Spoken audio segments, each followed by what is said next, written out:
What's up, y'all? Kofi Kingston here, and I would love to have a drink with Wrestling on the Rocks, depending on what that drink is. Preferably non-alcoholic, you know? How's it going? Tell us who are you, James? Soda. I would love to have a drink with Wrestling on the Rocks. Maple syrup.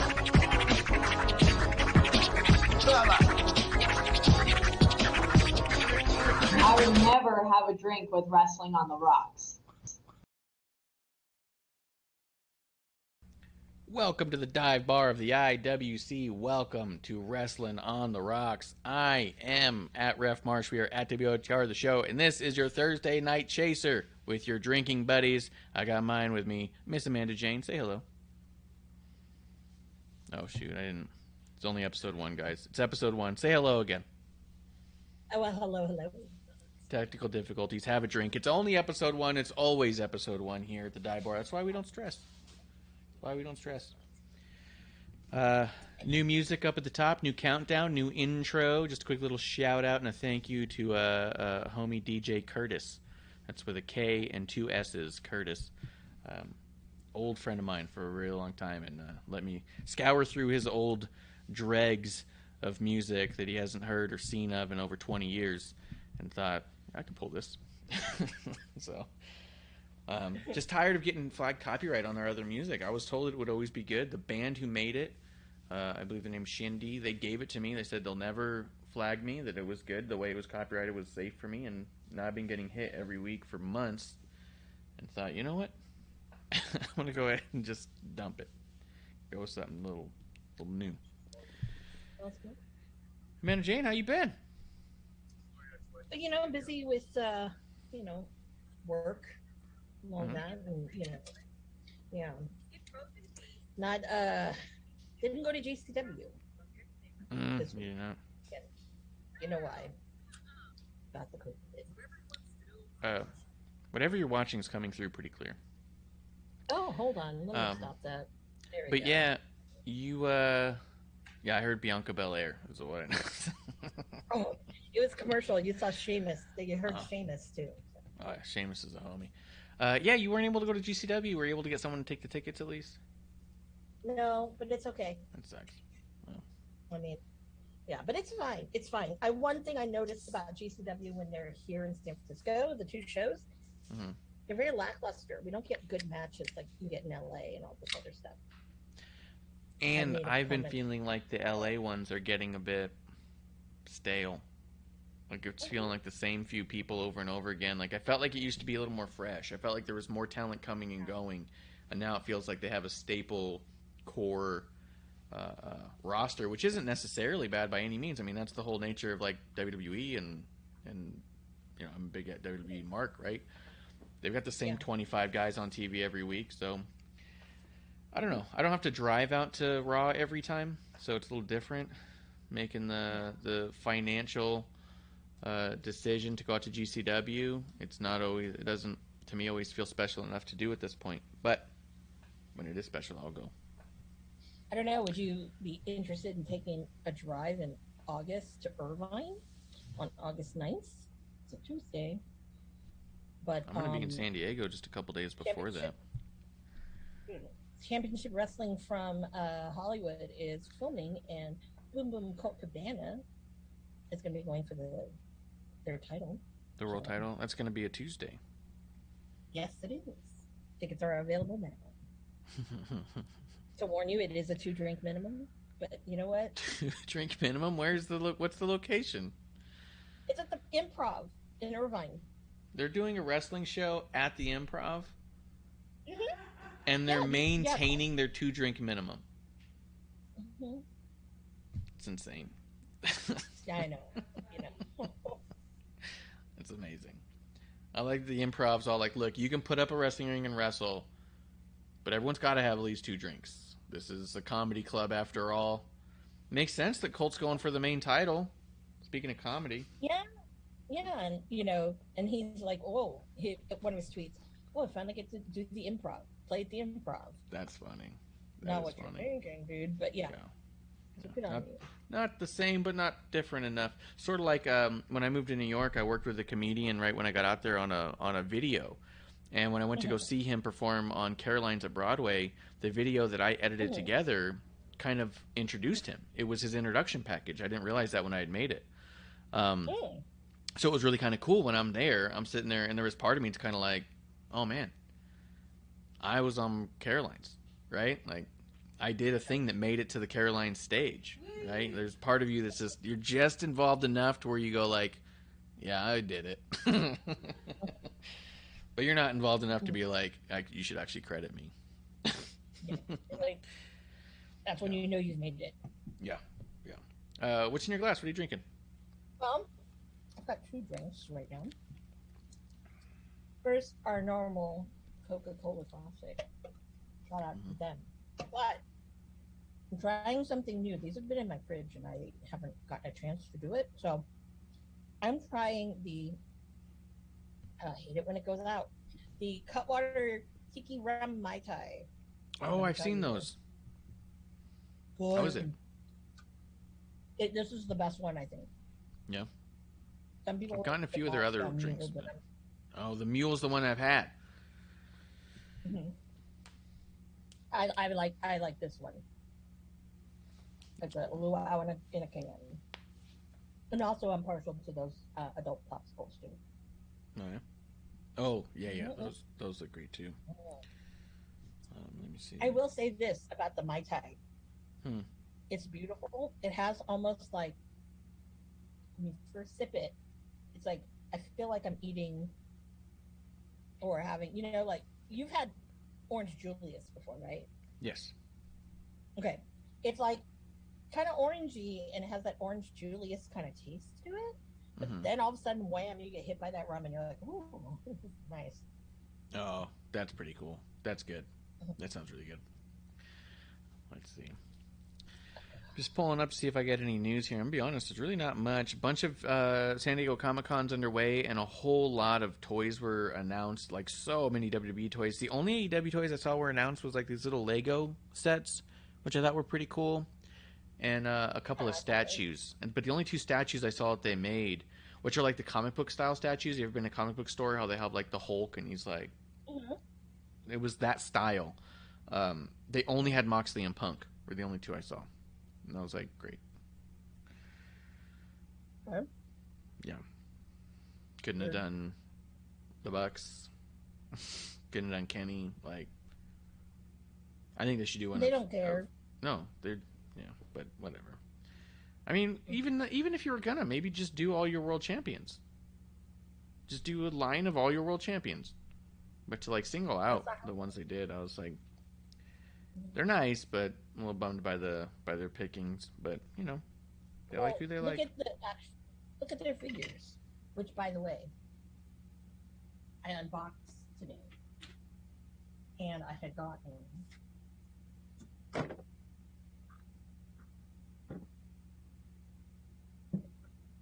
and I'm shocked. I've only heard bad things, but it's pretty Ricky. Oh yeah, the new Ricky Starks figure. Yeah, but because I got it from Ringside Collectibles. First of all, they're on the Target website, and I thought I was using my Target gift cards on it, but apparently I screwed up, so I didn't. Oh. But I'm actually surprised with the box of this one, because I've always heard rumors that Ringside Collectibles is really shitty when it comes to packing. Now, I only got this, and it was in one box. But sometimes they give you the really shitty boxes. Yes, because they sell the protectors, too. This is cherry. So, I am making Fashion Doll Ricky Starks, but not out of this one, because the box is so nice. It's too good. So, yeah, it's too good. It's too good to do that. So there's been a few I've gotten through them just because it was damaged packaging. Back when they used to give a discount on damaged packaging, now they don't. It's really weird. Like, I've actually seen it once. There was one time I was looking for I think it was the Fiend Ultimate, and they had it under damaged packaging, and I was like, fantastic. And I went to go buy it, and it was $1 more than not.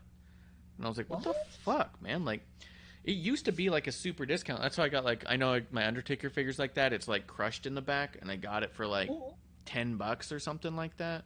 Yeah. Or maybe it was like $6. Like, it was like cheap. They were like, oh, it's damaged. There's collectors. That's why we are a website to begin with, so they get it. But now it's the same price. Sometimes they cut 50 cents or $1, and I've stopped ordering from them. But if you get one, it's good. The other thing they do is, like with the retros they used to do, is they used to put them in a box that was too short, so it would fold all of the cards forward. And so you'd see it, like people would show pictures of it, and it was fucking crazy. So that is kind of funky.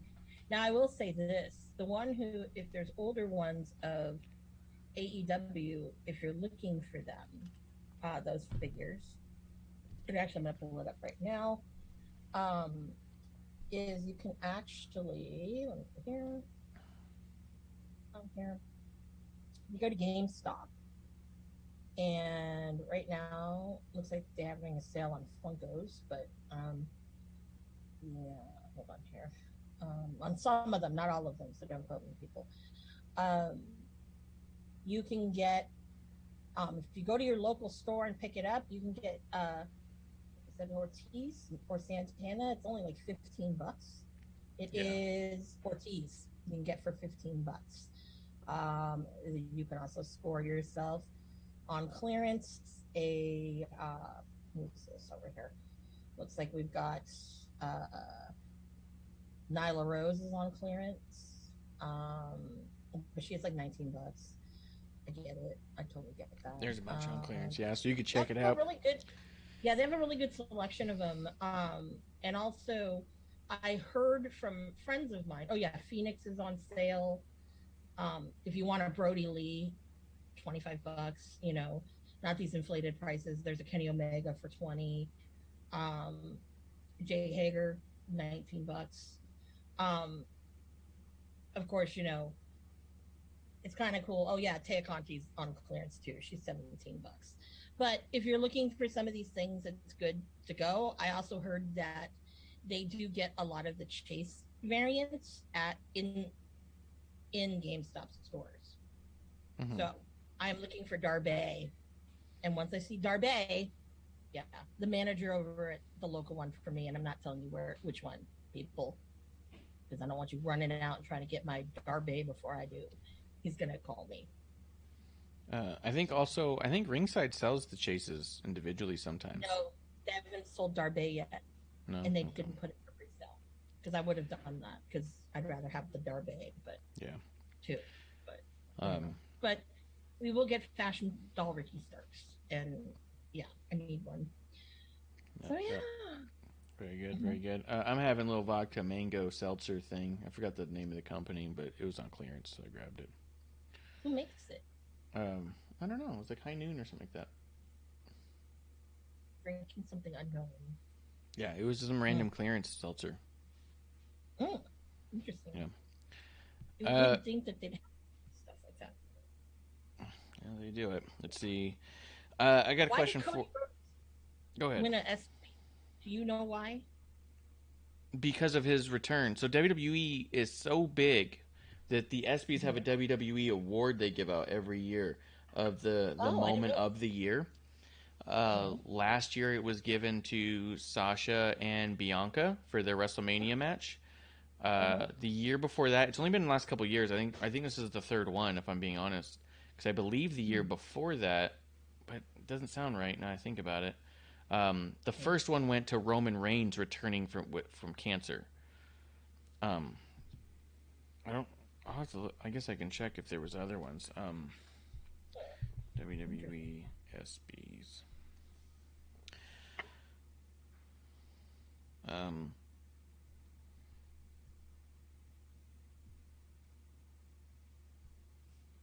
Yeah, here we go.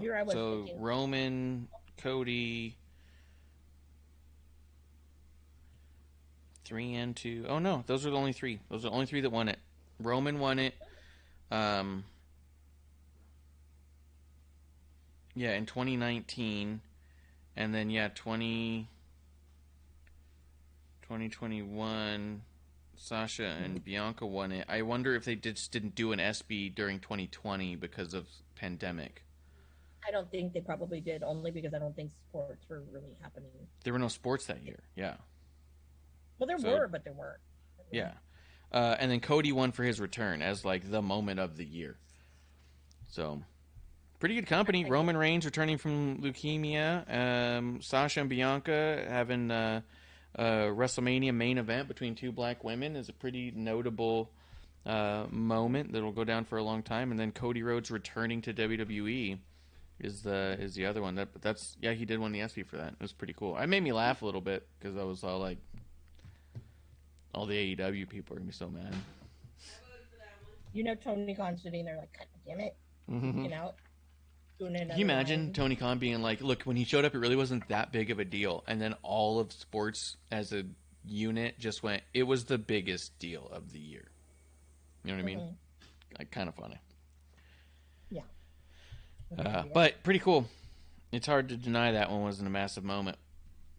That was a very massive moment. And he deserves all that kudos. Yep, I agree. Did you see that Tony Khan had a media call today in regards to Ring of Honor? No, so tell me about this media call. There were only a few things that I really took as being super notable. He thinks he won't do a ranking system, but he's not sure. He likes the idea of doing it differently. I think he's also realized the ranking system doesn't mean anything at this point. Yeah. He did tell somebody when asked that, where is it? That the Briscoes were signed. That the Briscoes are signed to a multi-year contract with Ring of Honor specifically, not AEW. That's good. So it's something, because I know we were talking about it. I know that there's been a lot of rumors that we haven't talked about just because there's only so much that we feel like we have any real true understanding. But the rumor's been for a while that Time Warner Media has not wanted the Briscoes because of the heat that the Briscoes got when someone dug up the old tweets. And so for the 7th time, Jay Briscoes went ahead and apologized again. But it wasn't enough. Tony's a little sensitive to what they do and don't want when it comes to that stuff. So, in public perception, he's super sensitive too. So, yeah, the idea that he hadn't signed the Briscoes was upsetting a lot of people. So the idea that he did sign them under ROH, knowing full well that Time Warner doesn't have really a say on ROH right now, is pretty cool. Yeah, I think it's cool. Yeah, they deserve to have that spotlight because one, no one wants to pick them up, but they have such a great fan base that you kind of have to put them somewhere. I mean, you can do Impact, right? But it's not the same. Yeah, and they're great. I've seen them live a couple of times, and it's crazy. They're a couple of the most legit guys. They're like legit. You see them, and you go, oh, I don't want to fight them. I don't want to fuck with these people. It's like Nick Gage. I think there's a level of people that you don't want to fuck with. Nick Gage, the Briscoes. Yeah. Yeah. The exact opposite of the feeling you get when you see most of AEW's roster. Mm-hmm. Most of the time you see AEW's roster, you just go, look, anyone can do this. It's for everyone. We all can just go in there and jump around, which, for better or for worse, is, the perception. Anyone can do this, right? Not saying it's necessarily bad, but there's some people you see, like the Briscoes, who come out and you go, oh, you have to be a bad motherfucker to get in the ring with them. You know what I mean? Oh, absolutely. Absolutely. And then, even then, it's like, I think that this is probably one of the more, as of late, more, I'd say, a good decision that Tony's made. Yeah. I don't know, because those seem few and far between. Yeah. But what I also noticed, and I don't know if you noticed, but so it's now Tully Blanchard Enterprises. Yeah. Come on, really? Mm-hmm. Anyways, I'm not going there. But what was interesting is, remember when everyone was talking about what happened to Brian Cage, right, with AEW, and then apparently he was signed to Ring of Honor. He got a very lucrative deal. So he took to Twitter yesterday, I think, and he was basically saying that, everyone's pretty much saying that, asking what happened to him and all this other shit and whatnot. And, he's like, I've been around, obviously people don't look. And then I commented and I'm like, yeah, you're just getting your shit in. People just don't know. They just don't know where to look. Yeah. But it's true. So now he's actually on that T-shirt with the Tully Enterprises, or so I don't know who's officially that stable. So interesting. Think personally, I think it's a slap in the face to have another faction that has the word Enterprises in it. But tomato, tomato. Who's the other Enterprise? Villain. Oh, yeah. Yeah, but that doesn't exist anymore, so. It does. He wears it on his trunks when he's wrestling now. It's only him. It's just him. Him and his dog, okay? Leave him alone. His dog. The other thing that came up, which I thought you'd be happy to know, Mr. Nick Houseman of Wrestling Inc., got to shout him out. He's the homie. He asked directly if Colt Cabana was going to be involved in the ROH Death Before Dishonor, and asked directly if there is tension between Colt and Punk backstage, what their dynamic is backstage, and how does that affect, right? Oh, that's the homie right there. Shout out to you, man. Yeah. Asking the good questions. Oh, yeah. He's doing it. Oh, my God. Shakes is trying to connect and is having an issue. And instead of texting my phone that I can see, he puts it up on the screen with the Zoom chat. Just text me, dude. So what was the answer? His answer was that Colt Cabana was a part of Supercard of Honor, obviously, so he plans to put him in this one, and it will be announced at some point. He's going to be in it. No, I don't know if it's going to be announced, but he says he will take part in it. He didn't say he's going to be on it or in a match. He said take part in it. I took note of that because that could mean they pop him on commentary. Could mean they have him in the back helping out. Like, the way he said it was not he's going to be in a match. It was Colt will be taking a part. Didn't like it. Fuck you, Tony Khan. Seriously. Fuck you. I'm like, okay, even if he is in a match, as someone who that's like one of my favorites, that's probably the end all of all of my favorites. Yeah. I don't get to see him because nobody around me likes to book him. I don't know why, but I mean, I have to travel. And probably charges too much. He's not out here either. I know. But had I known, I would have like tried to go. Yeah. But because you don't care. But I mean, whatever is what it is. And I guess he didn't answer the tension question. I'm pretty sure. Well, part of his answer about whether or not Colt was going to be on Ring of Honor was that it was a really good card. Colt's going to take a part, and then he talked about how good Willow Nightingale is for no reason, and then said that he would prefer not to comment at all about the relationship between Punk and Colt Cabana. But he's the one who, if I'm not mistaken, everyone liked going to AEW because there's no drama in the back. Yes. He's the one who signed Mr. Drama Queen. Yes. Okay.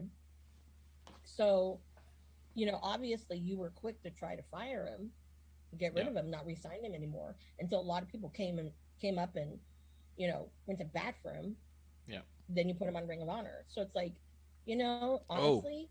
That was the other part of it. Was, is the decision of keeping Colt on Ring of Honor having to do also with the relationship between him and Punk, and he did not comment on that. That was also part of it.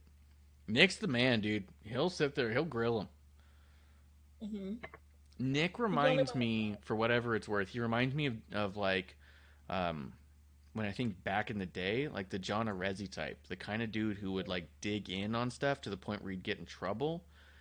Mm-hmm. Less like Meltzer would bring up the shit because he didn't mind talking about it, but he didn't dig in the same way. I felt like Arezzi did it a little bit different, But that's kind of where I feel like Nick is. Nick isn't just there to report on a guy kissing babies and waving and shaking hands. He's there to be like, hey, you set the stage here.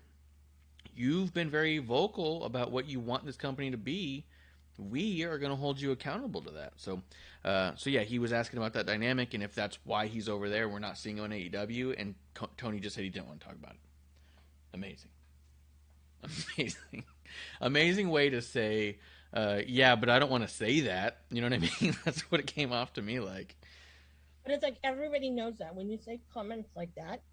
Yes. For me, I'm like, you fucking pussy.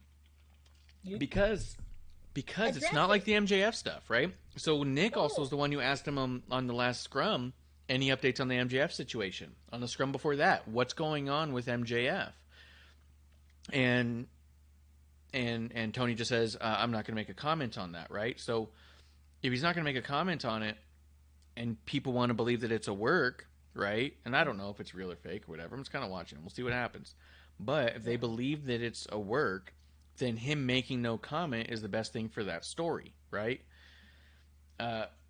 In this case, Colt and Punk is not a story. It's not an on-screen dynamic. So for him to no comment that is even more, to me, telling in that regard. And by no commenting and his actions, it tells me that he's Team Phil. Yes. I'm only speculating, people. But, I mean, be real with anybody. It's interesting sometimes when you see people's comments about him. Yeah. Because I thought, speaking of Hausman, when he interviewed Ricky Starks, and he was talking to him about, like, if Punk was mentioned, but then also, you know, the whole thing with Ricky, like, you know, they're bringing all this WWE people, this talent, you know, and getting kind of bitter with it. It's like, dude, you're bitter, but then you are getting advice from, you know, the most bitter one of them all. So I'm like, come on. Yeah, it doesn't make sense. It's more political than it should be, or it was ever going to be. Yeah, that definitely needs to be. Yeah, absolutely. Yeah. Well, I don't. Ring of Honor. Let's just get rid of this topic.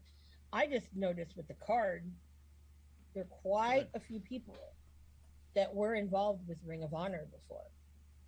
Dalton Castle and the boys, and it's the original boys. Yeah. Bateman, Dutch, and Vincent. Yep. There. And Vincent, I thought, was on Impact, but I don't know. So it's not, you know. They've got them. They've got, obviously, you know, like Gresham. He put Samoa Joe over there. I mean, there are a lot of people that he brought back. And it's like, are these people under contract or what? Because I'm assuming now that Gresham is under contract with Ring of Honor. But that's never been addressed. I agree that I think that there is I think it's looking in a quick cheers to Justin Time coming through in the chat. Cheers to our buddy there. Hey, Justin. I think that there is something to that there's a core roster for Ring of Honor. I believe are the people who we're starting to see pop up on this one. Is I believe people who are going to end up on the TV show when they do it. You know what I mean? I think he was also, Tony was asked that about the distribution, about TV. Are they going to get a TV show? And he said yes, but not until the distribution rights are figured out, right? He wants a good distribution thing before he figures out how to get a TV deal, but he thinks that he can get it on TV. Okay, cool, fine. I think the rosters will be different. You won't have an AEW roster and an ROH roster. So I think right now he's building his ROH roster that's going to basically stay on the indies and stay off TV, and he's building his AEW representatives of Ring of Honor separately, which is why I think Gresham's going to lose that title. I think he wants the Ring of Honor title on AEW TV. He's going to put it on Claudio to do that. And probably what we'll see is when they finally get their TV deal is when you'll see all the AEW guys either go full time on Ring of Honor or drop the titles back to the Ring of Honor crew on their first big outing, and then everyone will go back into their lanes. I don't think there's going to be as much of a mix as I think that people are anticipating. Yeah. You know what I mean? It's not going to be. Mm-hmm. That's not going to be. I mean, I think that Ring of Honor is one of those touchy things, I think. And my comment is this: call it what you want. As long as they don't go back to that bullshit era and the time when Taven was the champ. I mean, you've already got Roosh over in AEW and they're doing LIJ. But there are quite a few other people that really should be in Ring of Honor and should have gotten the call back. One is Kenny King. I think Kenny King, you know, I mean, he's improved so much throughout the years. I'm a Silas Young person. I love Silas. Love to see him back over there. Obviously, I want the booker that got fired, and I'm not talking about Delirious. Talking about Marie Kanellis? No, because she comes with Bennett and Taven. No. And then those nasty, horrible Honor Club girls come back. Right. Shout out to you bitches.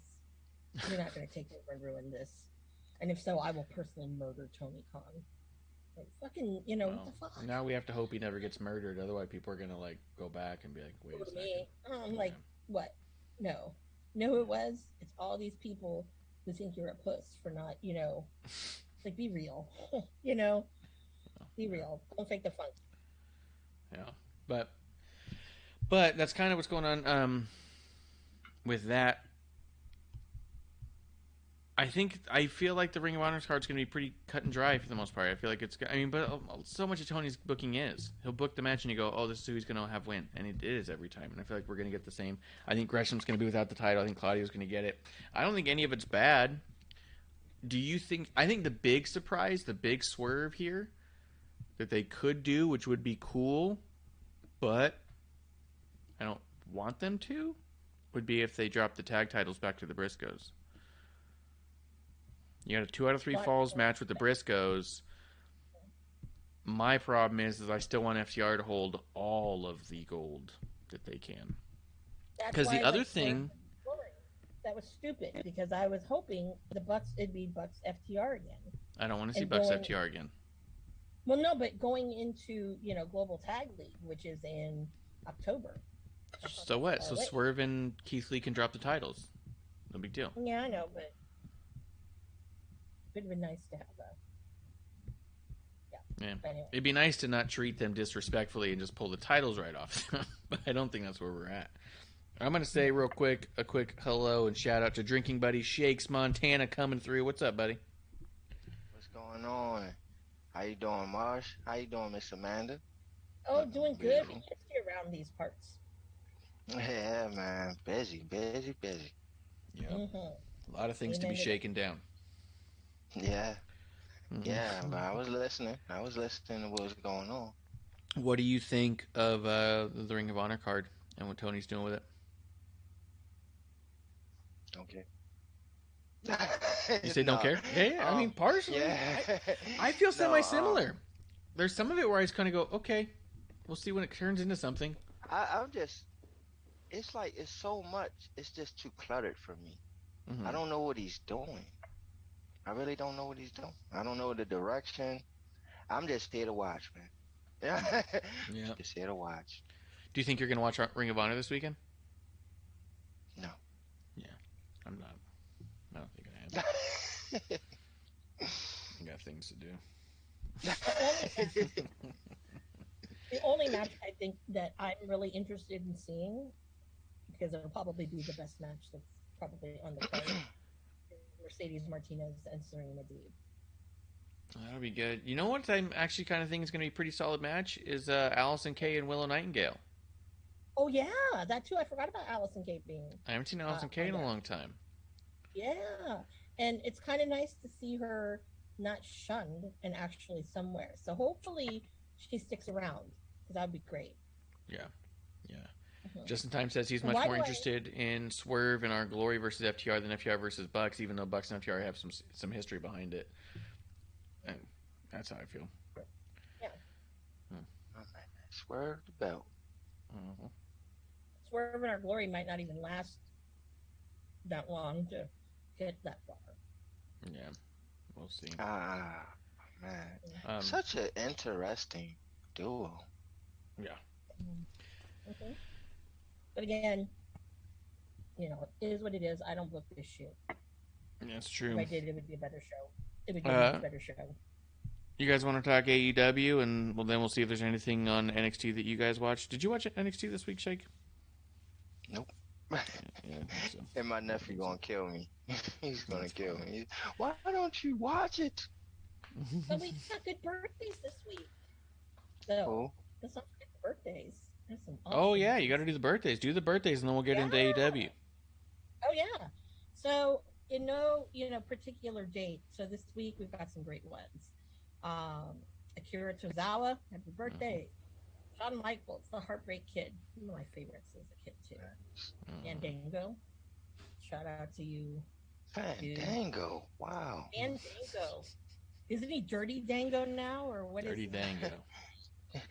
Yeah, or whatever it is, I don't know. But it almost seems like he's a Chippendale when he's out there on the indies. But Yes. Nothing wrong with that. Okay. Tori Wilson has a birthday. Finn Balor.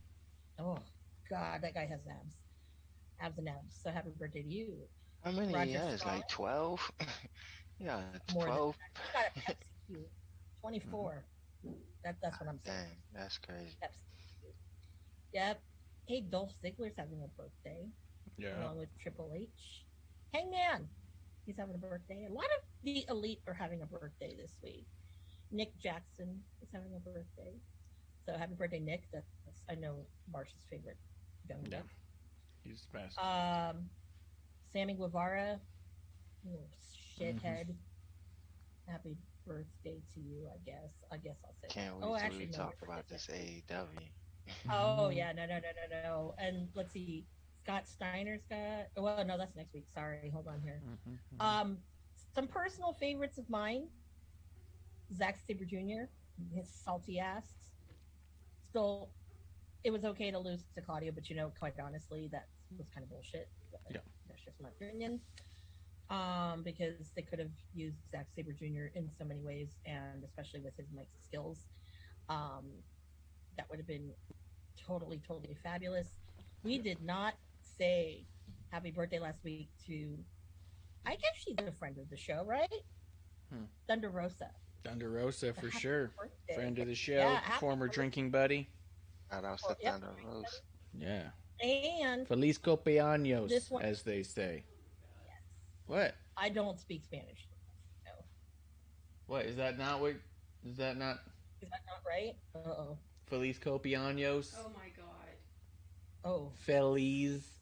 You're embarrassing your ancestors. Feliz. Yeah. Half of my ancestors are happy about the fiesta. Feliz cumpleaños. And happy birthday, Fluffy. Oh, happy birthday to Fluffy. We got to see Fluffy this past weekend. She's very excited. And we got to meet him. So.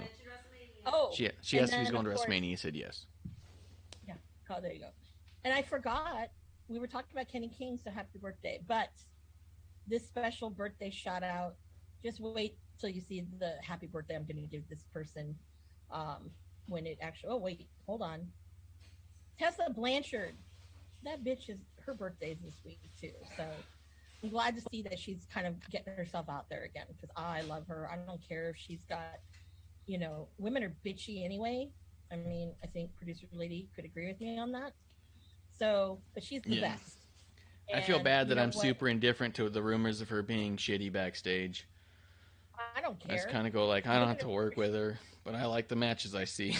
No, we're shitty.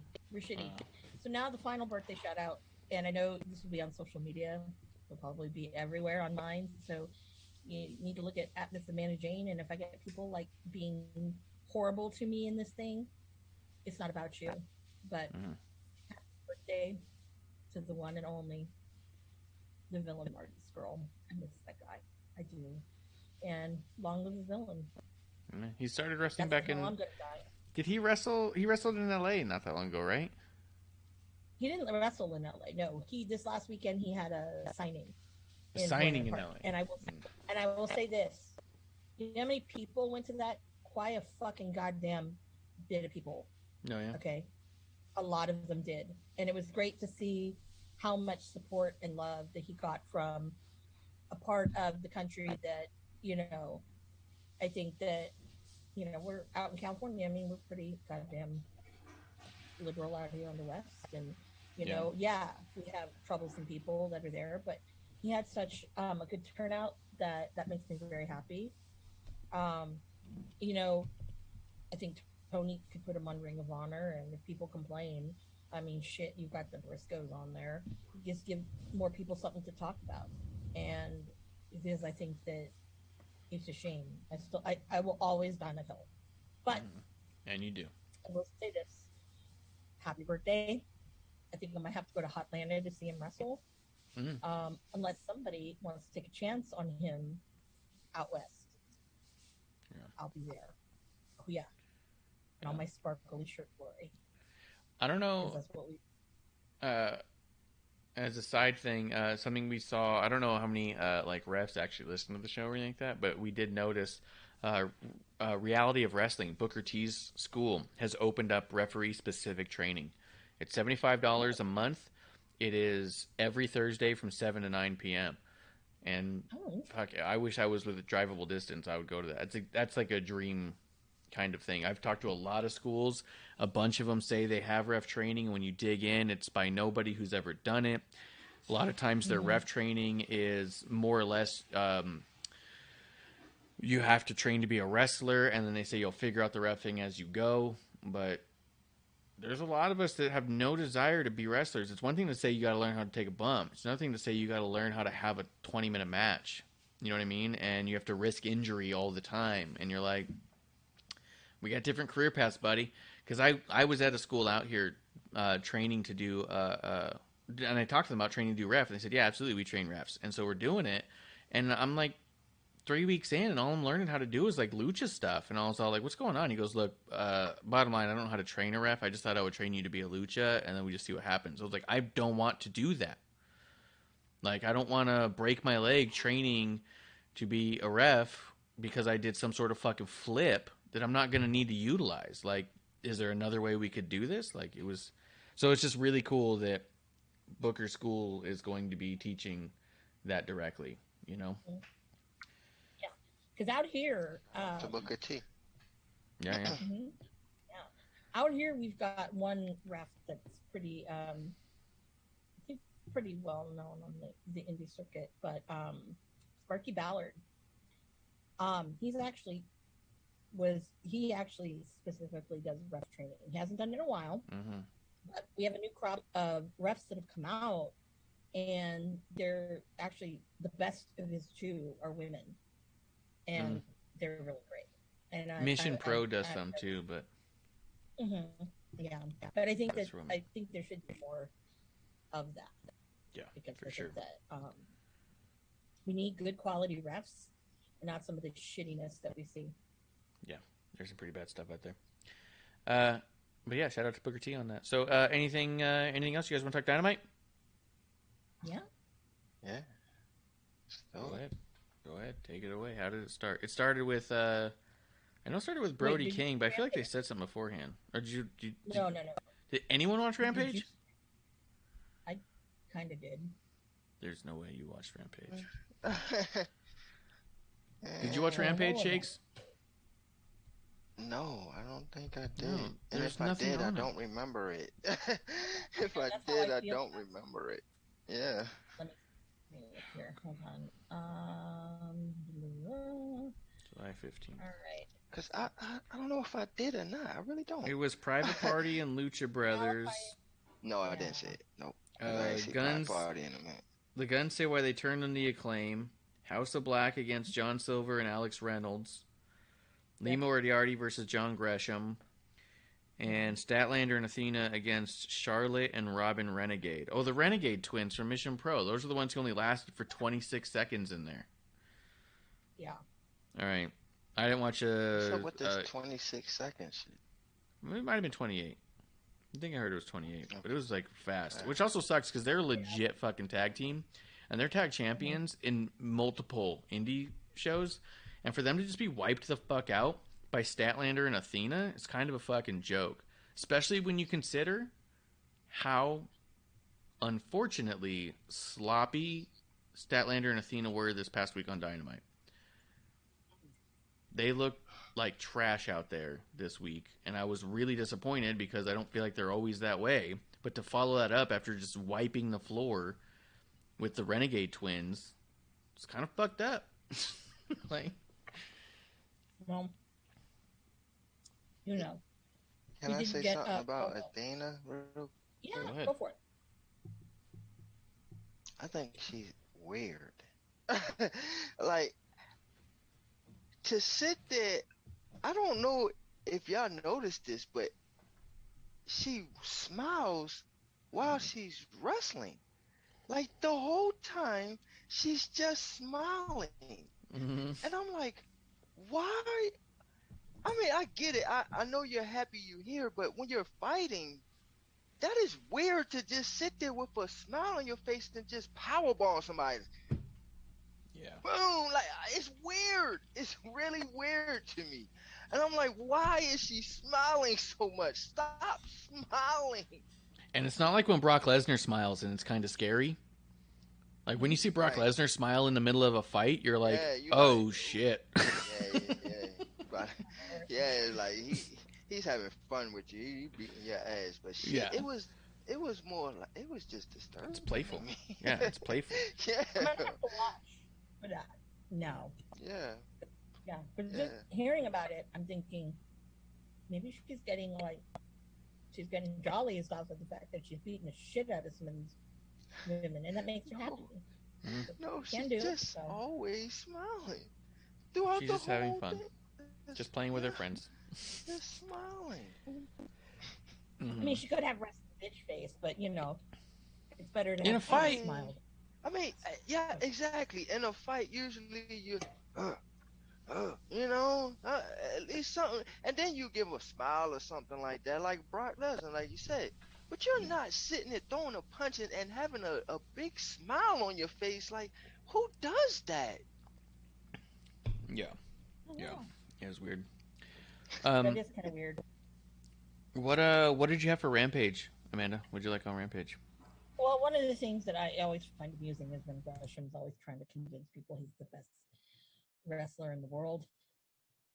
I know that's why I'm blocked, because I'm like, no, especially with the technical things. But to have Claudio coming out and confronting him, I think that a lot of places that Gresham has been, and even before, when he was with Ring of Honor before demise, no one ever kind of, the only person who did was Zack Sabre Jr., but no one, for the most part, ever stood up to him and was like, well, you're really not. So I thought it was very refreshing with Claudio, and not because I don't like Jonathan Gresham. I just feel that he's not, like, as a technical wrestler, yeah, there's some things you do, but like if he's wrestling a person, like, okay, well, I'll go there with Claudio. During this match, I'm pretty sure a lot of these submissions, they're going to look awkward because Claudio is a taller man, a bigger man. And no offense to Gresham, because I got them too. I have T-Rex arms. He has T-Rex arms too. So some of these holds, I'm like, not as believable to me. Because it looks like they can just move their head a little and they're out of that chokehold or whatnot. You know what I mean? Even when he does an octopus. Yeah, it doesn't, on a short person, yeah. Or someone who's not as tall. Look effective, it doesn't look effective, it doesn't look right. So that's, and I'm not mocking his size or anything. I'm just like, it doesn't look right. And all of the best pretty much have beaten him. I really, if there's any one match that I really want to see, is him and Danielson, and you know, Danielson will wipe the floor with him. There's just no way. No way at all. I'm still waiting for Zack Sabre Jr. and Danielson. Because that's a good test. What do you think of what they're doing with I Lee thought- Moriarty? You know, isn't he kind of like Gresham's little lackey? Right now? I mean, I thought he was coming in as like this new prodigy. Like, I thought it was like that's how he started. Yeah, I That's thought how he Wheeler started. and Lee Moriarty were like the two, like, watch these guys. They're two of the best, most underrated. They're going to blow the scene away. And then Lee Moriarty's just been jobbing out since he got there. Yeah, and then the other person too, I think that they put more on the pedestal has been Daniel Garcia. Now, don't get me wrong. I think Daniel Garcia is great. Okay, don't get me wrong, but it's kind of like, is it you're pushing him because you know? Well, one, right now he's PWG champion, and he still was doing indie dates, and the indie dates he was doing before he had got that exclusive thing. I mean, he was having some phenomenal matches. I've seen a couple of them myself, and I really think that Lee Moriarty got lost in the shuffle because he ended up was on Dark and Dark Elevation all the damn time. So when you're out of sight, out of mind, you know, that's your prodigy right there, because it was too important to push that stupid all those members of the Jericho Society than it was to actually push anybody else. That's my thought. It's a shame. Anything else about Rampage? Mm-mm. That's not much. Let's see. So, FyterFest. I felt like something happened right before it opened up. No, nothing happened before. Oh, you know what? I think it was just the announcers were just talking and they were just showing the ring, and I think they lit up the fucking shark cage and they're like, look at it, it's Shark Week. And let's talk about Shark Week on the top. Because we had Brody King versus Darby Allin, but the underlying theme of this whole show was Shark Week. This wasn't like when WWE sponsored by Skittles and they'll say, this match comes to you by Skittles, where Progressive Car Insurance has a Snickers bar. You know what I mean? Like, they're not leading into it with it. They're literally putting sharks in their graphics, in every single graphic. They literally had people in the front row with shark fins that said AEW Shark Week. They had Sanjay cut a promo with one of those foam Shark Week head things on him, or fins on his head. They had Chompy the Shark come out to the commentary table to say it's Shark Week. There was a lot, so much so that it was like laughable at times and eye-rolling at other times, but never not noticeable. I just think that people give AEW a lot of passes when it comes to stuff like this. I'm not saying the zombie match was good or should have happened, but I am going to say the zombie match was one specific segment, and that was it. It was one shitty segment, one match that didn't need to be, and then that was it. The show moved on. This was a show that was obsessed with sharks and talking about Shark Week on Discovery, and it got in the way of the program. Am I off on that? Did you guys love Shark Week? No, you're on point, man. They even put Jericho Society in the Shark Tank. Yeah, just for that. There was no... Not only did they do a poor job building to the fact there's going to be a shark cage, but they did absolutely no job in explaining why two members of the Jericho Appreciation Society weren't in the shark cage. And then even more terrible, the girl couldn't... Ty Conti couldn't even get the cage open. We'll get there. And they just said, screw it, and go through the darn bars. You could have did... Yeah. Go ahead, yeah. Marsh. I'll let you run your show. They don't do well with, with props. Yeah, props is an issue over there, for sure. But let's start at the top of the show. Brody King, Darby Allin, the grudge match to end all grudge matches, they were saying. Brody King pretty much mopped the floor with Darby Allin here. And at one point, Darby takes off his belt, loops it around Brody's feet to trip him, but still pretty much got his ass kicked even after that. So it was kind of interesting for me to see They have not booked Darby this way ever.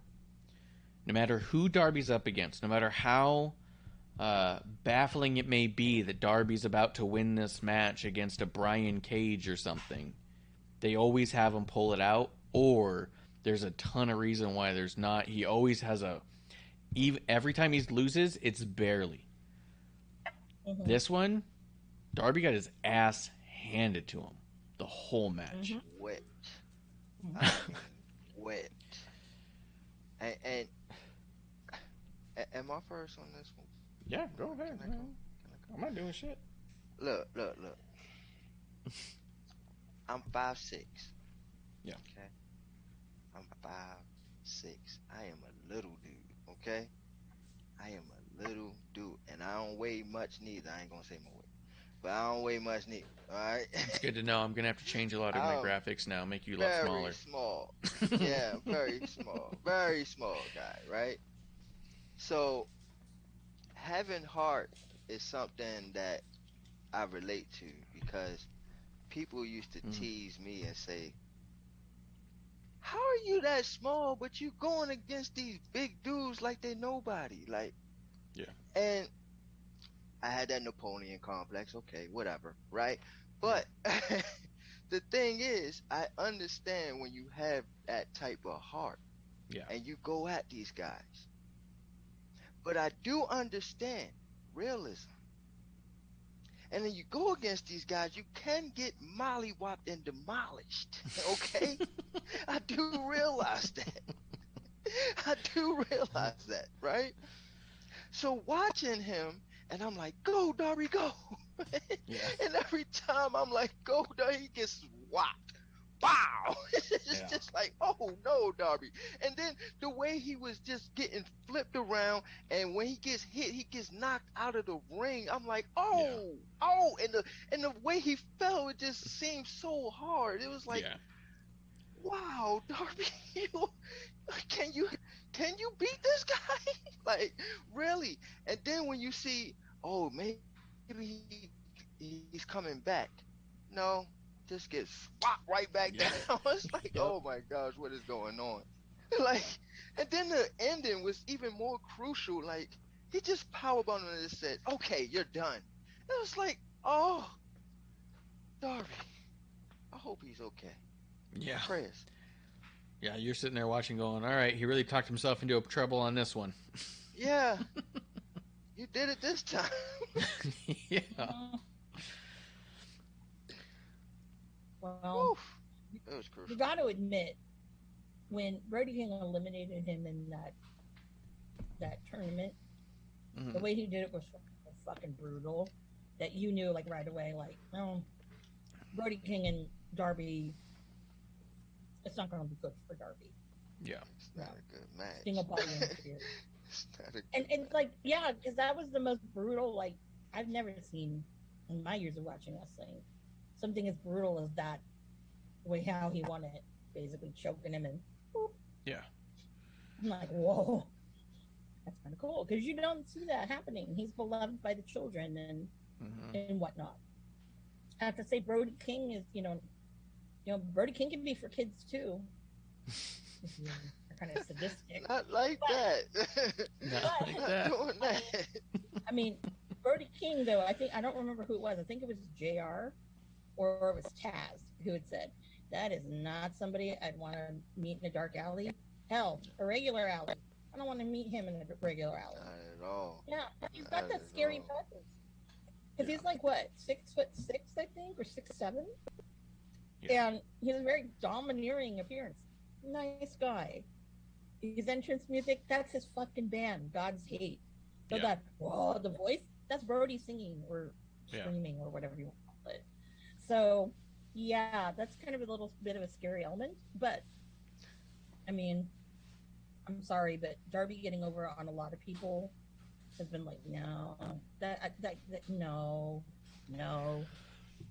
This I'm kind of in the middle with it.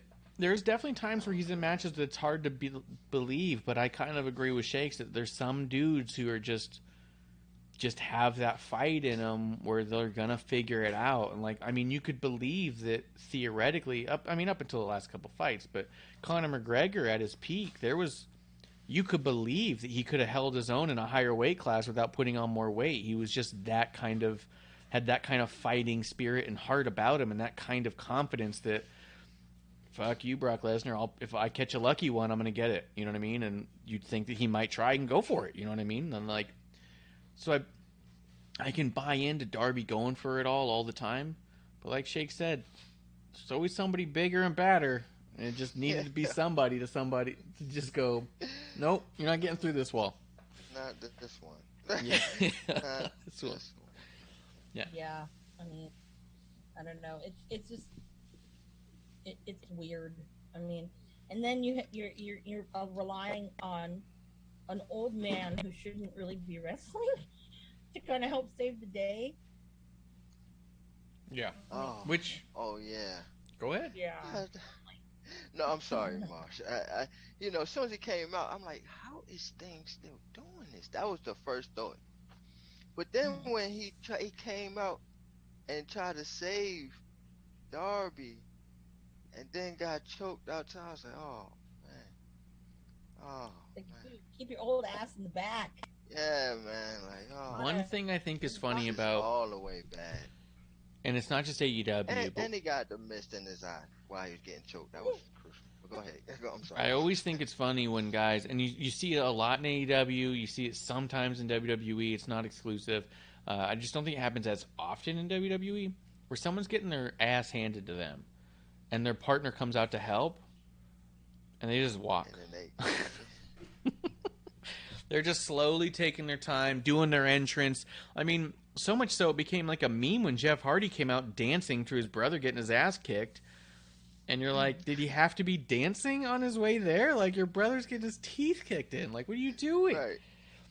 Sting, same way. Sting always comes out super slow, looks at the crowd. Darby's in there just getting his fucking chest caved in. And you're like, time is of the essence. These are bad guys. But... You're always going to be dead. Right, by the time you get to the ring. Yeah. And there was no snow. I mean, Can you imagine relying on Undertaker? Oh, yeah. If it was Undertaker, forget it. 15 minutes later, a whole match happened. now someone like Cena just run out there. You're like, whoa. Oh, Yeah. Oh, you're good. You're good. Yeah. Yeah, if He's Cena's gonna on give a your little team, you're salute, good. And then he's on his way. Yeah. He's on his way. Yeah, he'll get there before the trumpets. It's great. Yeah. Well, But I've actually seen a reiteration of Darby and Brody King. Was it as brutal as what we saw on TV? No. But this was also at PWG. But even then, still, it was kind of like, whoa, like this fucking dude is massive. And just seeing, like fucking Brody do a tope, landing on Darby. Oh, Jesus Christ. Right? Really? Oh my God. Yeah, I mean, Oh. just things like that. That was vicious, man. Yeah, he's a big guy that can move. I mean, that's scary enough. But then, having the other elements to it, it's like, oh, Darby, dude, I don't know how you can, And he make did. it survive. But yeah, they've only done it And he did. apparently. so So they did. Trying to think of it. Yeah, they've done it 3 times. so on this show, Very. when Sting's trying to save him and the lights go out, the stare down between Malachi Black and Sting, Tommy End. Tommy End, I'll go there. whatever version, That's all I know. the stare down, as much as I was like laughing at Sting just taking a sweet ass time and all that stuff, he's still a presence. You know what I mean? Like, you can't take that away from him. He's a presence when Sting comes out. You go, oh, Yeah. that's fucking Sting. And he's still a big dude. Watching him like nose to nose with Malachi actually had like my head turning. I was kind of like, I might be very into this. Like, this is something I'd be pretty curious about. The Mist was kind of cool because it makes me wonder. We've seen them toy around with the Mist with some people, but not others. So maybe we get Sting with a weird eye. Maybe some of his paint starts changing a little bit. Maybe Sting gets a little bit darker. I don't know. But maybe nothing happens at all. It's hard to say with the mist. But seeing Sting get misted, seeing the idea of Malachi and Sting, I was more interested in that potential than I think anything with Darby or Brody. And I'm not trying to be dismissive of those two dudes beating the hell out of each other. But there was something that was there was something there, I think, for me at least. No, it definitely was a spar. Yeah, you're right about that. Yeah. Because after a while, this is hard to watch. This little guy getting his ass beat so hardcore. And then that's when you start sitting there like, oh my God, how much is this? He's small. Mm-hmm. That shit's really gotta hurt. You know it gotta hurt when you looking at it on the TV screen and you like, oh, you feel it right there. Yeah. I was like, it was a couple times where he kicked him out of the ring, and I was like, good God Almighty, oh Lord. Wasn't there a point when Brody chopped him and he like basically flew halfway across the ring? Yeah. Oh yeah. He almost rolled out. It was and you're like, oh my God. Yeah, it was vicious. That would be something children don't watch. Please don't watch. Yeah, and also Darby knows how to sell these things too, so it makes it look worse than it really is, but it still was bad. Yeah, it still was bad, man. Yeah. Bless his little heart. So after that takes place, I will say the whole thing came to me a screeching halt with Miro coming out, staring, sort of blinking, sort of not. Is he wearing an eye patch under there? Is he not? Did Malachi spritz Miro in the face before he disappeared for a little bit? I think so. He might have. Probably. I ain't got you. I wish that they had shown a replay. What the fuck was that about, though? Why would you just come down and just stare? That's all you should.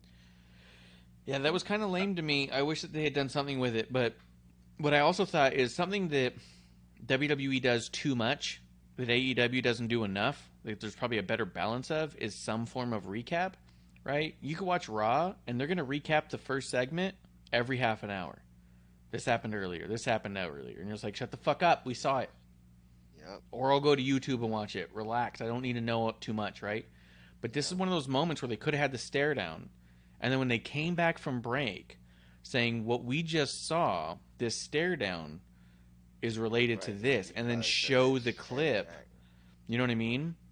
Like, this just happened. You guys just missed it. And to bring it back, I mean, I'm not an announcer. I'm not able to verbalize the way that I would expect a Jim Ross would be able to if they said we're going to show what happened and then show the stare and show the spritz before it, connect the two. I'm sure he'd have a really nice way of saying, like, Miro came out, and in case you're wondering why, boom, this is what happened. This is why we haven't seen him. He's back, and he's more mad than ever. You know, boom, boom, boom. But I still don't know if Miro got sprayed in the face or if he was wearing a eye patch because he got LASIK. He also didn't remove his sunglasses, so you also couldn't really tell. And his sunglasses are also really big, so I think I saw the corner of a patch on the top of his eyebrow, and I thought I saw the reverse corner by the top of his cheek, but it was really, really hard to tell because he had big glasses. Yeah. And I would think if you're trying to push the idea that he's got a damaged eye because Malachi spit in it, don't go out there in glasses. Just don't. Show us your eye and an eye patch. Because then it's a visual. It's a stunning visual. You know? The crowd might even gasp. His eyeball's gone. I don't know. You know? They might. But to just have big sunglasses, fuck, it comes off super weird. You're just out here staring at her, dude. If you must not be that mad. You didn't rush him. Exactly. You know? So, all the Miro stuff, I was kind of like, it's not clicking. They could do that different. They do a horrible job with Miro. Yes, yeah. They do. WWE know what they're doing. Yeah, and WWE can overdo it. I really do think that they'd overdo it sometimes. Sometimes I get super frustrated. I get really mad when I watch Hulu edits of WWE because the Hulu edits will keep all the recaps of what happened in the show, but cut out segments and matches in the show. And I was like, you've already cut it down. You don't need to waste more time on the same segment, you know? And one of the notes, Miro had 2 different color lenses, which again, without being able to see what's behind the lenses, doesn't mean anything to me at all. Waiting for Tony to match someone who his god, Miro's god. And then bring his god fighter. That'd be funny. Who do you think it'll be? Well, I don't know. You could do Vincent. Okay. That'd be creepy. Be real creepy. Mm-hmm. I don't know. Mm-hmm. Well, let's see. Backstage. Anything else on Miro or that opening segment as we move it along? No. Yeah. Do you guys think Miro's been hitting in general?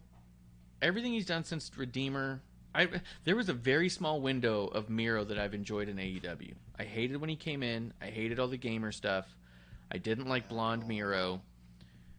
Then he was like, yeah. And then I think his initial TNT run was great. When he got the TNT title, awesome. Then he loses it, and now he's the Redeemer and hates God and wants to beat up God, and all his promos are against God. But like you said, who are you going to book to be God? Because at this point, we're waiting for a match. The only person who's beat God in a wrestling match so far is Vince McMahon.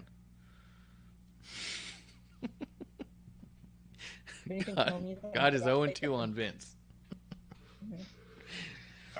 Yeah. But we did have a backstage segment. Cole Carter cutting his promo. Former 2 Dimes. I call him 20 Cent. Cutting his promo. Ricky Starks comes over with Powerhouse Hobbs. And they go back and forth, setting up a match later on tonight for the FTW title.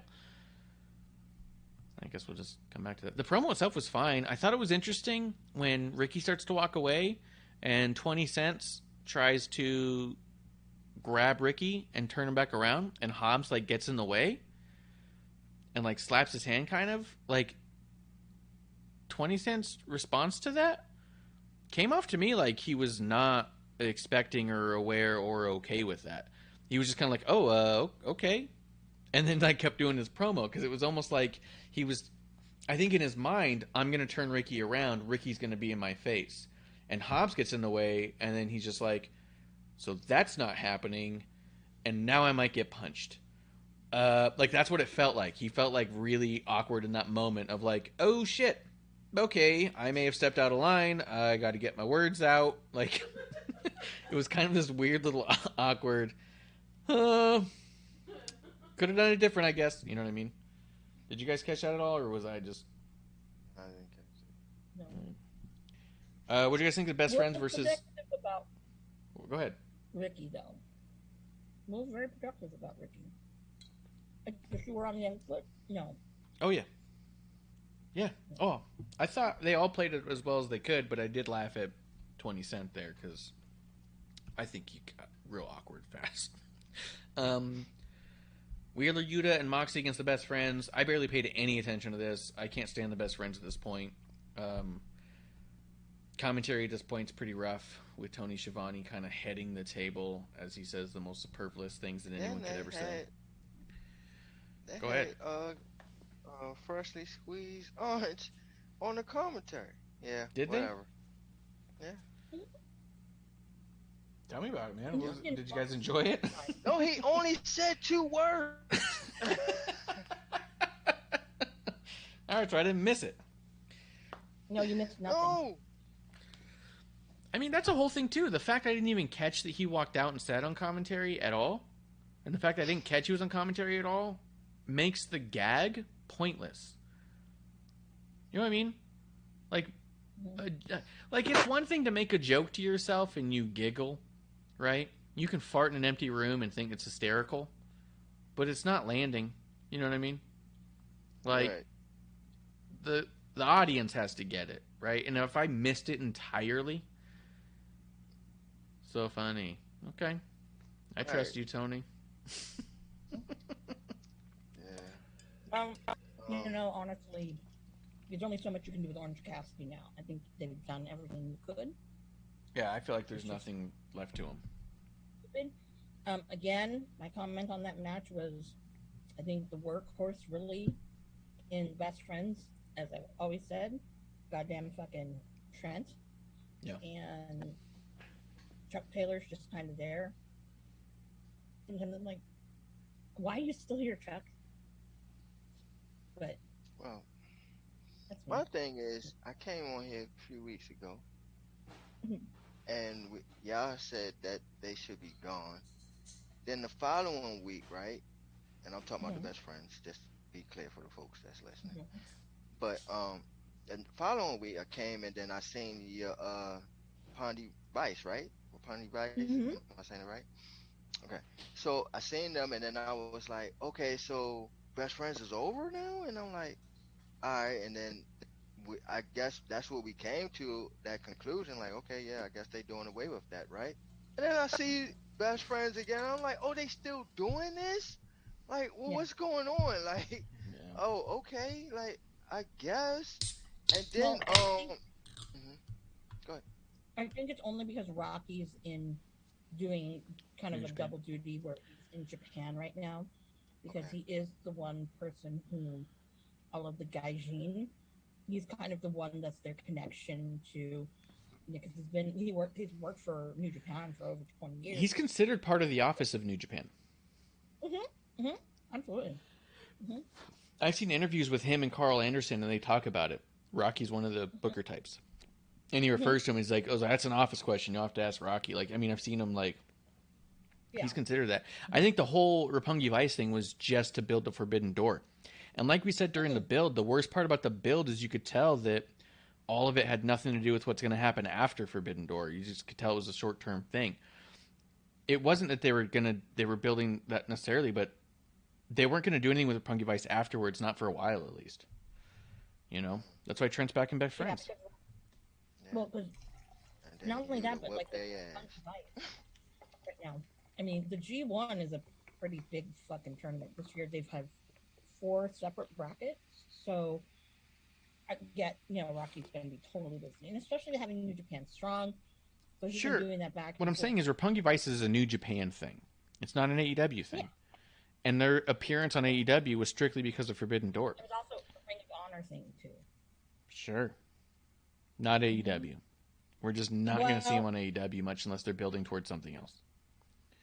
Well, I'm trying to make fetch happen over here, okay? It's not happening. You know what I think that's funny about it, though? Is that... I was right. It is High Noon. This is our sponsored, not sponsored drink of the night. High Noon. Okay. Go ahead, Shakes. All right. No, with Yuta, right? That he was with them, and then even though Taz, you say you missed the commentary pretty much, but Taz was like, Best Friends trained them, and then he just left the Best Friends like that. And I think it's funny that he say that, and that is the case. They was training him or whatever, and then he left them to go to the Blackpool Combat Club or whatever they want to call themselves, and now he's training with them, and now he's whipping the Best Friends ass. Like, y'all didn't train me good enough. They trained me well. And then, like, even listening to Regal on the commentary where he's like, it was a move that Yuta had kicked out, and he said 6 months ago he wouldn't be able to get out of that, but now he does. And I'm like, yeah, okay, I can see what they doing there. I felt like it was. I felt like a lot of it was tearing down Best Friends, whether it was advertent or inadvertent. There was a lot of like, Yuta was learning under them and then leaves, and now look at him. And you're like, yeah, now he's a fucking winner and a badass and a champion, and all it took was getting away from them. They look like dead weight now. Yep. Yeah, like they should. Also, speaking of Best Friends, one birthday we forgot about from the In Time Wrestling podcast, not the man, but the adjacent man, Jeremy In Time, the little brother of Justin Time. It was his birthday today, and we forgot to mention it. And I just want to throw that out there because friend of the show, drinking buddy, he's been on, I believe he was on episode 1 if you go back far enough. So, yeah, good guys. But yeah, anything you guys have to say about the match? Because I was just not into it. Well, no. I want to make it clear Mm-hmm. that when you say best friends, no, he went to the Chikara school. At the time, Chuck Taylor was teaching, along with Mike Quackenbush. So that whole thing, don't drag Coach Friends into that. Well, but that's the AEW story. Just Yeah. like with I know, but, WWE land, we right. allow our companies to make up history as they go. That's what we do. We let them. No. Trying to make some bullshit. It's like, okay, this is like either he thought of this while high, or he was coming down, or I don't know. And if that's the new reality, I'm willing to accept it. No. I accept anything wrestling companies tell me on TV as fact. I don't. No. No. You're telling me that Jonathan Gresham's greatest in the world. No, not believable. You're trying to tell me that Darby can, take out, like, I don't know, like, he could take out, like, Keith Lee. No, that's not going to happen. Yeah, you might. It's not real. Kuro's coming through. Cheers to Kuro, longtime drinking buddy of the show. Can we scare away some of our newbies? Yeah. If you don't have anything else to say about that, we keep it rolling. The Swerve and Keith Lee spot. They had the promo in there. This was the other promo that I think they did well with in general, but I felt like it was getting awkward fast. It felt like a really long Kevin Gates celebratory thing. Like, it felt like a paid advertisement. Like, I felt like they talked about Kevin Gates and his album too much for me. And I couldn't tell if it was that they wanted to incorporate him and that was just the idea, or if the idea is that Kevin paid for some advertisement, or that just Swerve and Keith Lee were like, hey, we've got like 7 minutes tonight. We're going to talk about you as much as we can. But it felt like a lot on an album and not a lot on them being tag champions. But outside of that, I thought they came off pretty natural and cool, and I didn't hate the Kevin Gates stuff. I like when he punched Tony Nese. Oh, that was cool. Man, I thought that was real the way he hit him. He hit him right in the chin, yeah. His chin gonna hurt. But I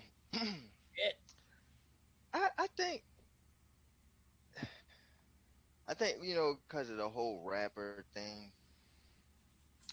both of them rappers, considered rappers, and I think that was a great thing, and I think also it was more like, oh, you're here too? Okay, well we can have some minutes for you and put you on TV and showcase you too. I think it was in that type of thing because, and which we'll get into later, there was another rapper that came out last night too, but we'll get to that. But yes, so yeah, I think it was just that. It was just that they in Atlanta. Go ahead and promote the rapper. Let it go ahead and he got an album out. So hey, this is a perfect way to promote your album. Go do it. You know what I mean? So I think it was just that. Yeah.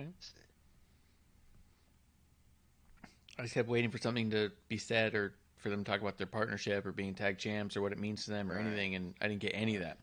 I just got they both listen to hip hop. They both like Kevin Gates and he's front row, and they bought a cake at Safeway.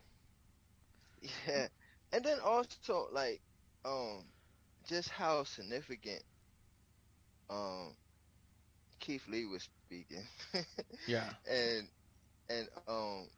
the difference that Swerve was just, his energy that he was bringing. It was just, that's why I say it was an interesting duo, because you got that caviar type of guy, and then you got the, I want some steak and some shrimp. You know what I'm saying? So it's like it's an interesting dynamic. Yeah, they are pretty cool together. I just don't think they're going to hold the titles long. That's me. I think they have them to drop them. That's my thought. So I was hoping we'd get a little bit, and this didn't help my theory that they happened to drop them. The fact that they talked very little about it, other than them just holding their titles and having their shirts. They talked so much about other stuff that I was like, I don't feel like they're invested in having them. I feel like they know it's short term. You know what I mean? Like, that's just the impression I got watching it, was like, I don't know if they care all that much they got them, other than they just like having gold, you know? Which, you know, isn't the worst thing, but just kind of the impression I got off it. They gave them titles and said, hey, you know what?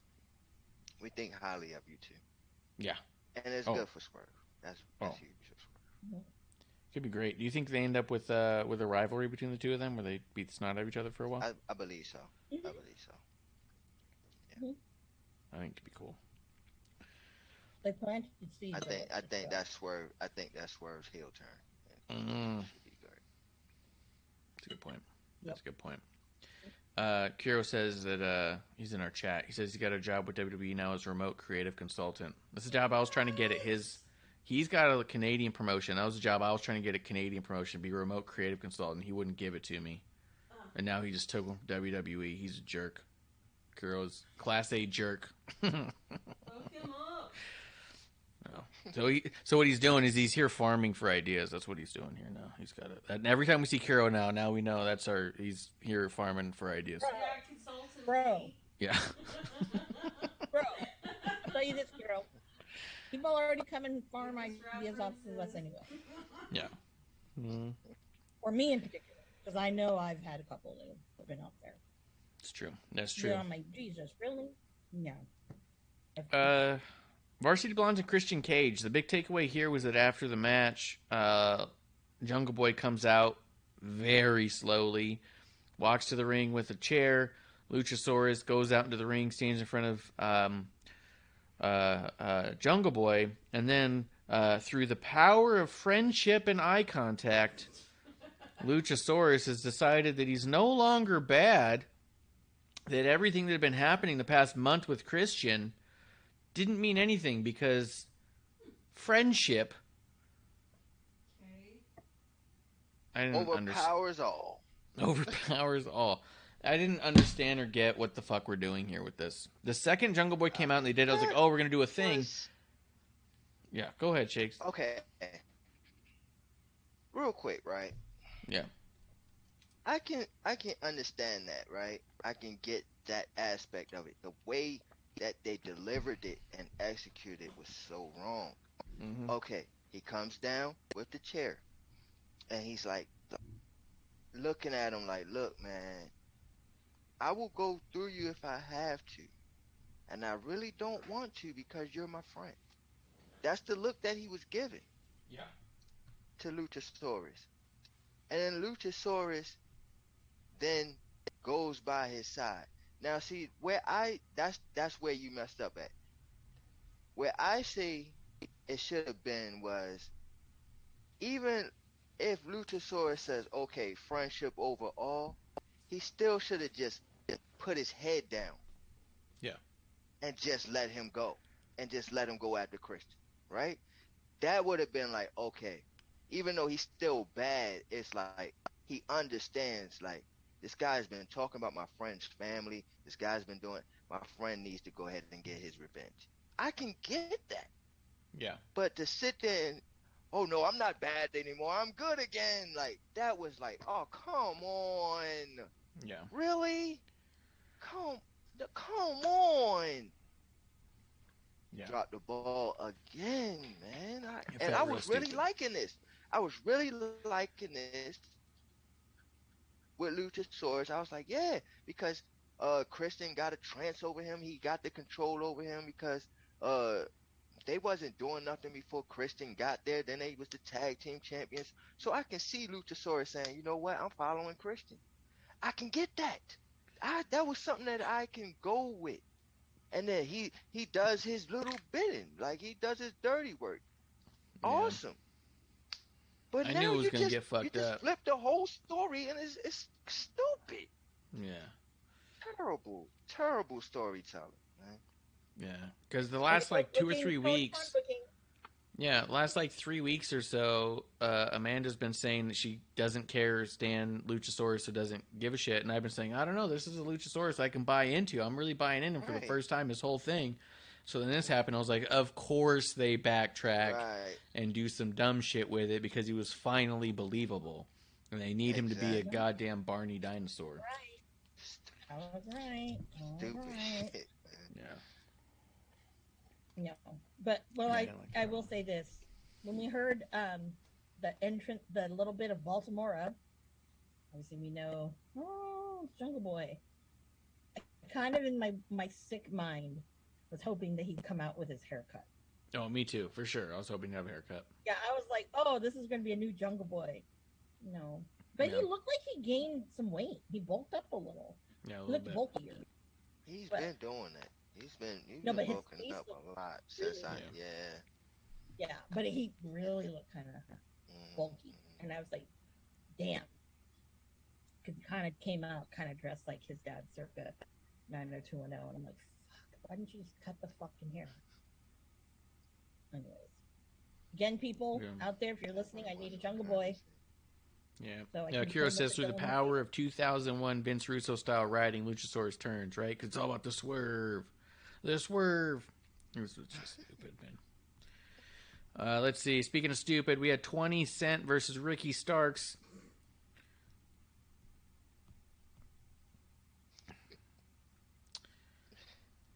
I got a question for you about 20 Cent. As I call him in AEW. The former Two Dimes.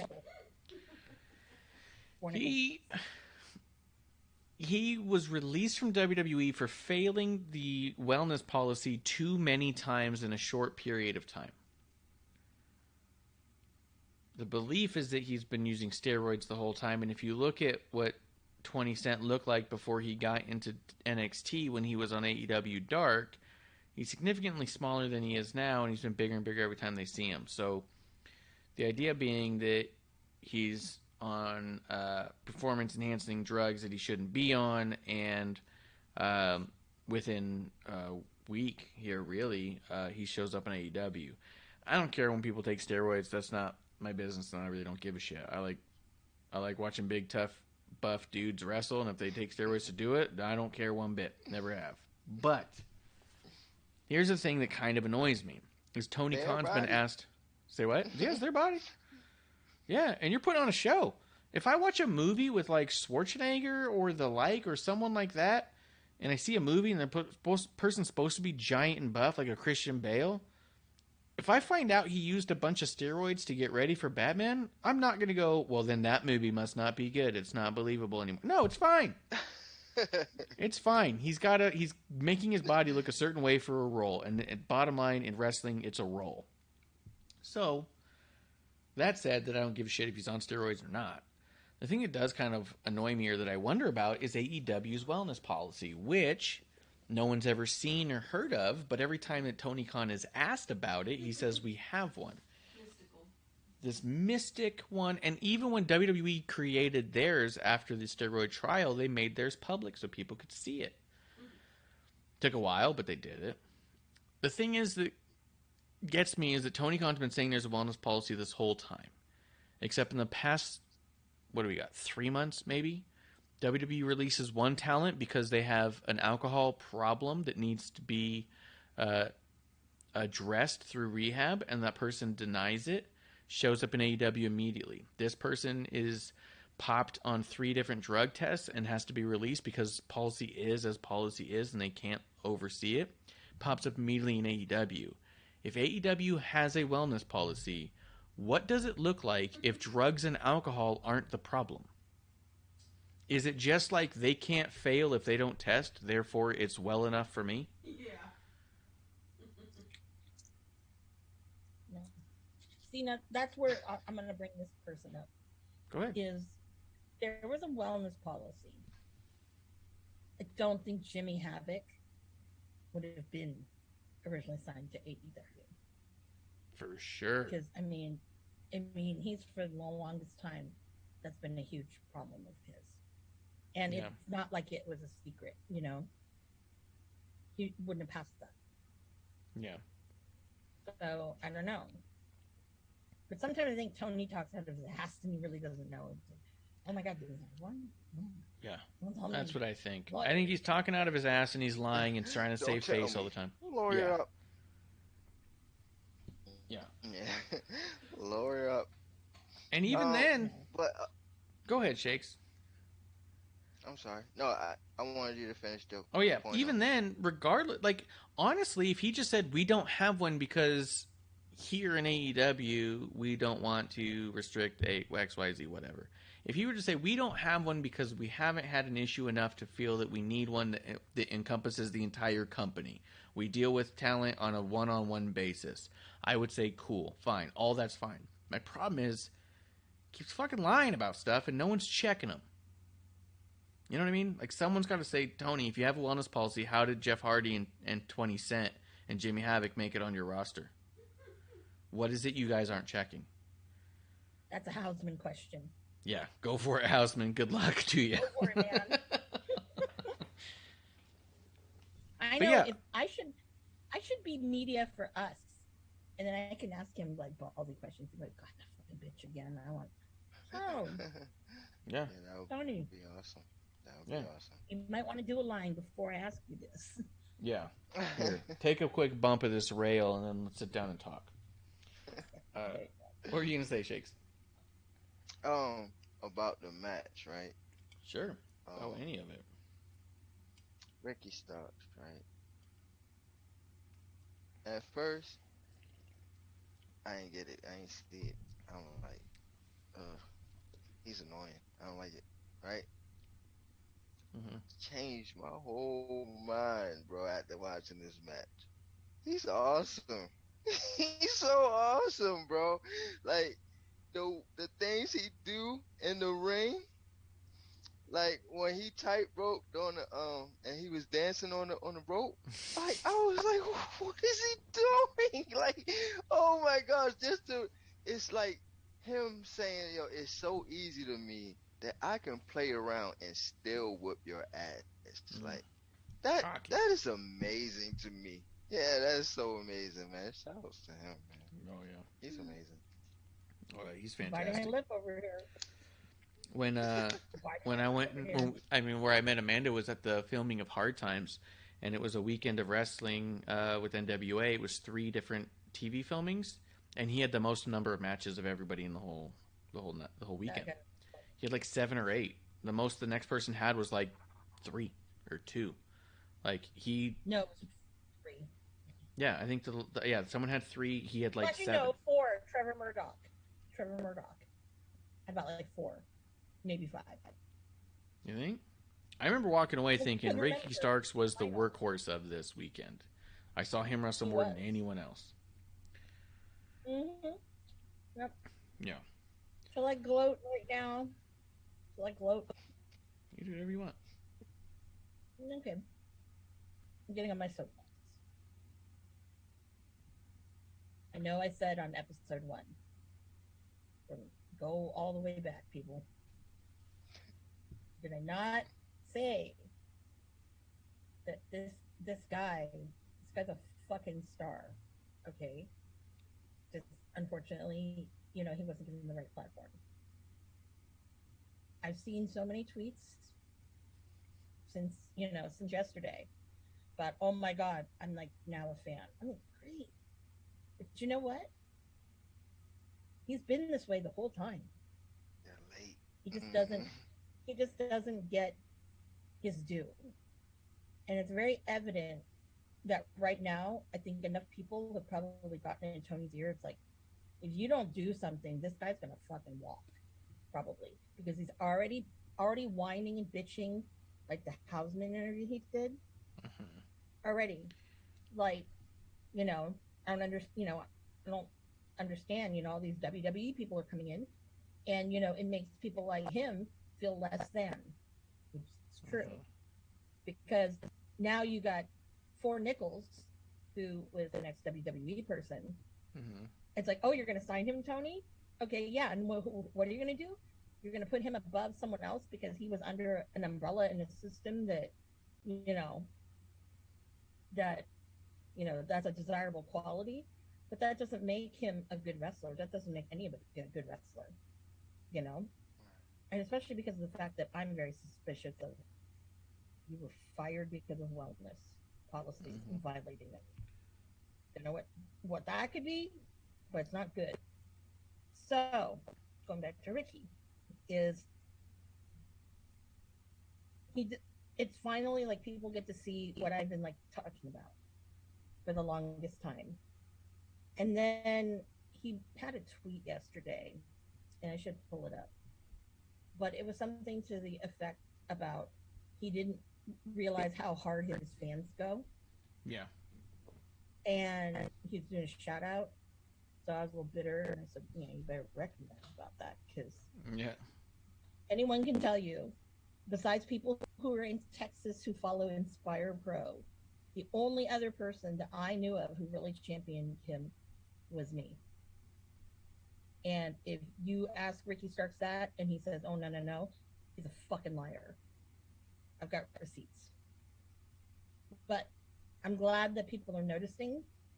I almost feel like with Tony, it's a little too late almost, because you built this great synergy with him and Hobbs, and now what's going to happen? Because Hobbs, walked out with him, but where was he?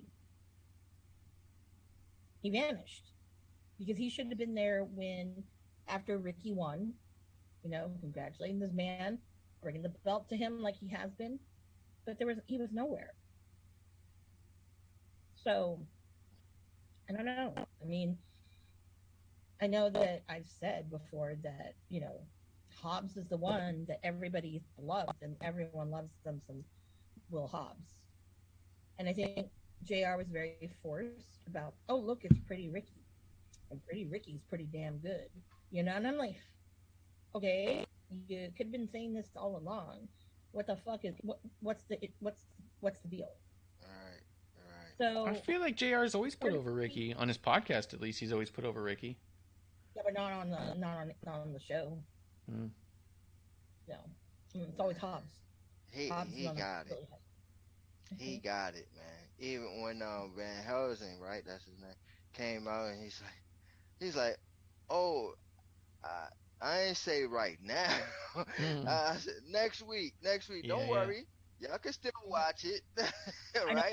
I was like, that crowd was just like, no, they loved themselves some Ricky Starks. Yeah, he's like, it'll be me against Van Helsing. Yeah, I was like, yeah, he got it. He got it. He got it. Don't you love how he came out, Richard? It's me, Danhausen. Danhausen. I thought that was hilarious. Now, now you gotta laugh, because we've heard Ricky do his Keith Lee impression, which is pretty funny. He's dead on with, who's dead on with Danhausen? I had to laugh. I was on the floor. He was on. He was on point with it, man. I think Ricky's going to lose the title to Danhausen, though, because of Hook.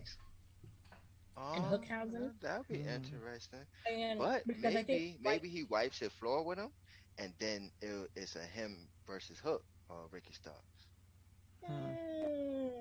Maybe, but I think really Hook should be the one that has the belt, to be honest. That's what I'm saying. Yeah, that's what he's saying. Is that what if Ricky does Danhausen dirty, and Hook comes out like, "What are you doing, man? Why are you doing my buddy dirty?" And he's like, "He ain't one of us." And he goes, "Well, if he's not one of us, I'm not one of us." Like, although he would say it with less words and a bag of chips, but I was gonna say that's a little wordy for Hook. It's a little wordy for Hook. A little wordy right there. Right. What are you doing, buddy? No, don't beat up my friend. Yeah. Hook. Yeah. That's he wouldn't say that. He'll just look at him like.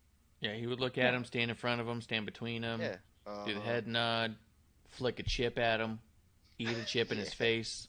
Yeah. That's more like Hook. Go fucking bonkers. Yeah. Oh my gosh, we're gonna have a Hook for Ricky Starks. Yeah. Grim Reaper says, hi. So Grim Reaper's coming through. Kiro does say a couple things. He says, here's the best thing I heard someone say about the wellness policy. Tony Khan owns an NFL team. Is his team also not following the wellness policy? Which is also true. That's one of the things that WWE's touted since they created theirs, was that theirs was better than the NFL's, and the NFL has always seemed as like a high-level one. Kuro does say, I just checked because of Marsh's question. Every place AEW has held shows has the lowest restrictions on wellness and drugs for combat sports, which is what AEW has itself filed as. And that could be a big thing, too. We talk about how much AEW doesn't go anywhere, but maybe it's also a restriction of wellness. Maybe they can't go everywhere. They will not be able to wrestle in Washington State. That athletic commission is pretty strict. Yeah, and WWE is all about being able to be everywhere, always, all the time. So, of course, they would have the most strict one, because what's the most strict that's in the nation? That's what we have to at least abide by. Where AEW is potentially going the other route. If we want to, what's the most lax they have, and how many can we do in that area? You know what I mean? Like, could be. That could be part of it. No one's talking about that. Except us. You're on episode 1, Wrestling on the Rocks. Sidebar. I don't think you watched it, Shakes, but did you see the Road to Dynamite and the little promo? Shakes, do you watch any of the YouTube stuff? No. On AEW? Yeah. Yeah. There was a promo package that I think would be might be worth me sending to you, or MsAmandaJayne can send it to you, that Ricky and Hobbs did backstage. It looks like after they lost, and it was really good. Very good. One thing I thought was super noticeable in there, or notable, was that he said, I don't know how long I can hold on, but as long as I can, I'm going to give you fans this, that, and the other, right? Which looked a whole lot like, I don't know if I'm re-signing. I don't know if I'll be re-signed. I don't know if that's going to be an option. Like, I don't know. Like, he feels like he's so in doubt of his place and his future. Yep. And that was kind of crazy to see and feel. Yep. I'll comment on that. So his and Hobbs, they've been there now 2 years. I'm sure that they did not sign them for any more than that. Yeah. I'm pretty sure. Because these are guys that don't have a record of whatever. Yeah. A bad record. To go on. So I think that because of Tony's lack of really seeing what these guys can do, and then you get these other people who come in, and because they're working with like Jericho, they're working with this, that, and the other, you know, they're getting more time to shine. Yeah. I think that that's a hard one to really kind of swallow. And I think that what I know of with Ricky is that's always been his Achilles heel was, you know, I'm good. I don't understand why other people don't think so, or why this person hasn't looked at me, or that person hasn't looked at me. Because to be quite honest, he's above Impact. That's like step down. WWE has already told him 3 times at least that they didn't want him. Would they try to get him now? I don't know. But again, it's going to be that same situation of they're not using him. So, you know, I mean, that's where it's tough. Now, if he really wanted to, and I think that he could, I mean, you can even throw him in Ring of Honor. But then again, that's not going to make Ricky's still not going to want that. But I think that he just has to put it in and not, because unfortunately in a lot of these interviews, and especially with the Hausman one, comes off as a whining bitch. And it's like, you know, you're entitled. You have this chip on your shoulder. I get that, yeah, you do. But you know what? No one wants to deal with that kind of shit because you haven't proven yourself to be that kind of person that can wear that kind of chip. Yeah, it comes off a little bit like how Eric Young and EC3 have come across, where it's like, it comes across like he's saying it differently, because they said it flat out. They said, if you don't have 5 minutes of TV time for me, your show's broken and you need to fix it. It was never, I'm not bringing 5 minutes worth of TV to the table, right? It was always, you guys are fucking up if you don't rely on me.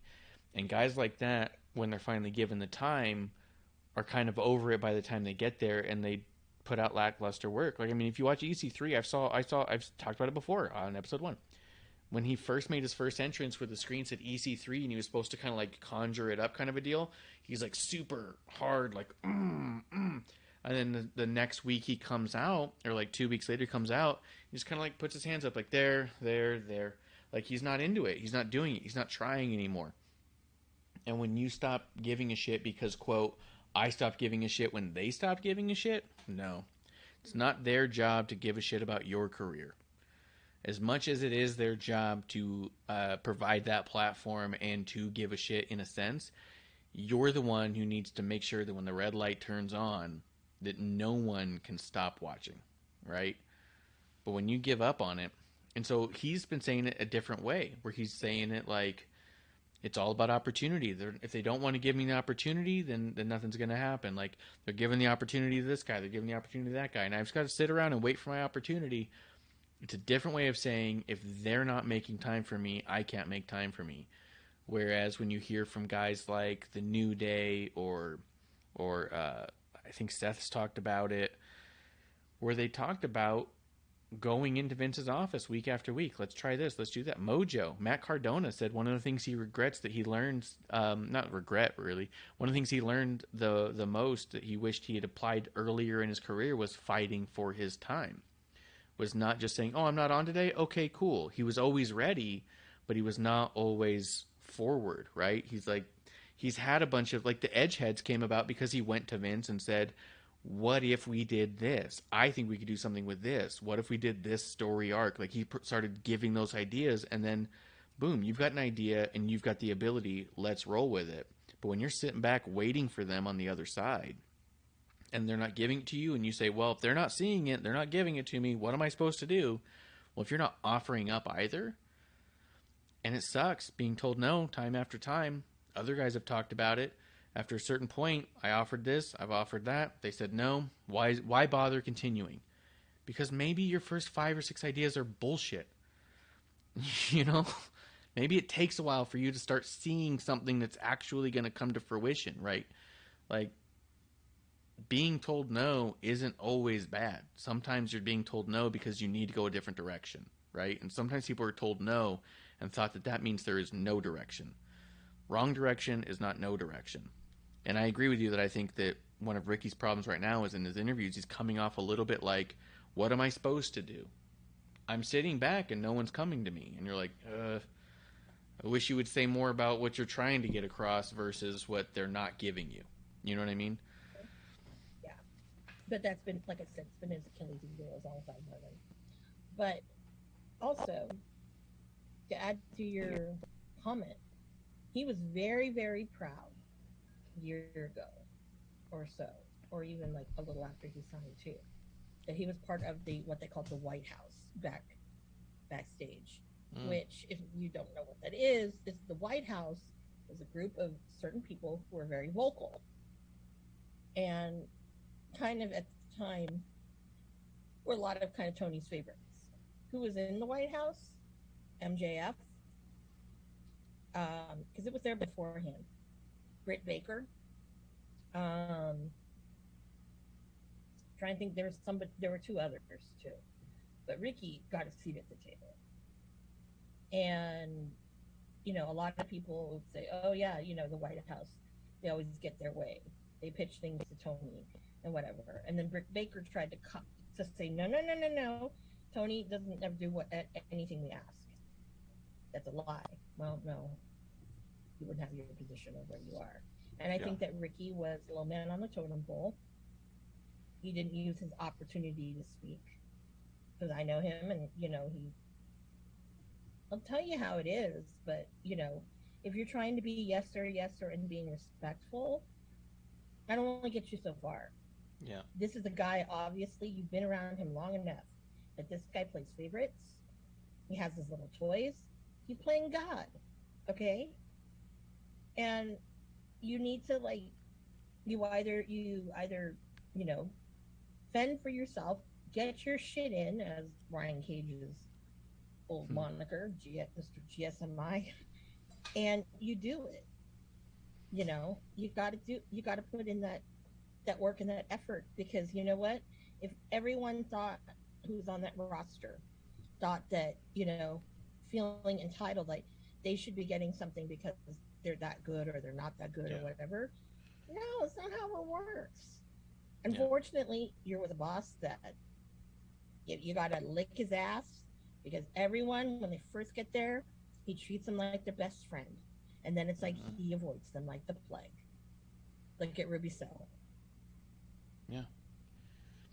I mean, and it's also a great thing to be a sponge in the back, but from time to time, you got to wring out your own sponge right on top of the guy's desk. You know what I mean? You got to say, look, I've been absorbing all this stuff, but at the end of the day, there's a lot here that we got to get out. You know what I mean? Like, you can't just sit back and nod forever and expect it all to fall in your lap. That happens for some people, for sure. For sure, there's chosen ones and stuff. But for the vast majority of people who make it in the business are guys who are not willing to just wait to be the chosen one. You know? Yeah.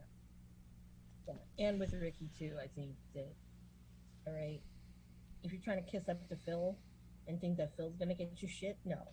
Because everybody did feel that way. At the end of the day. I felt that way when he said that. I felt that. And I said to myself, fucker, you know more than anything that, because he got a lot of friends who worked in WWE. Yeah, granted, it was after Punk was there.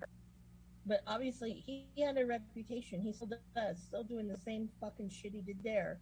You know, he's going to open his mouth. Yeah. And he's going to get what he wants because he figures that I'm king shit and this is what's going to happen. Well, obviously, Ricky didn't work out with the White House. That didn't work out for him. But now you're going to go there with Phil? I'm like, no.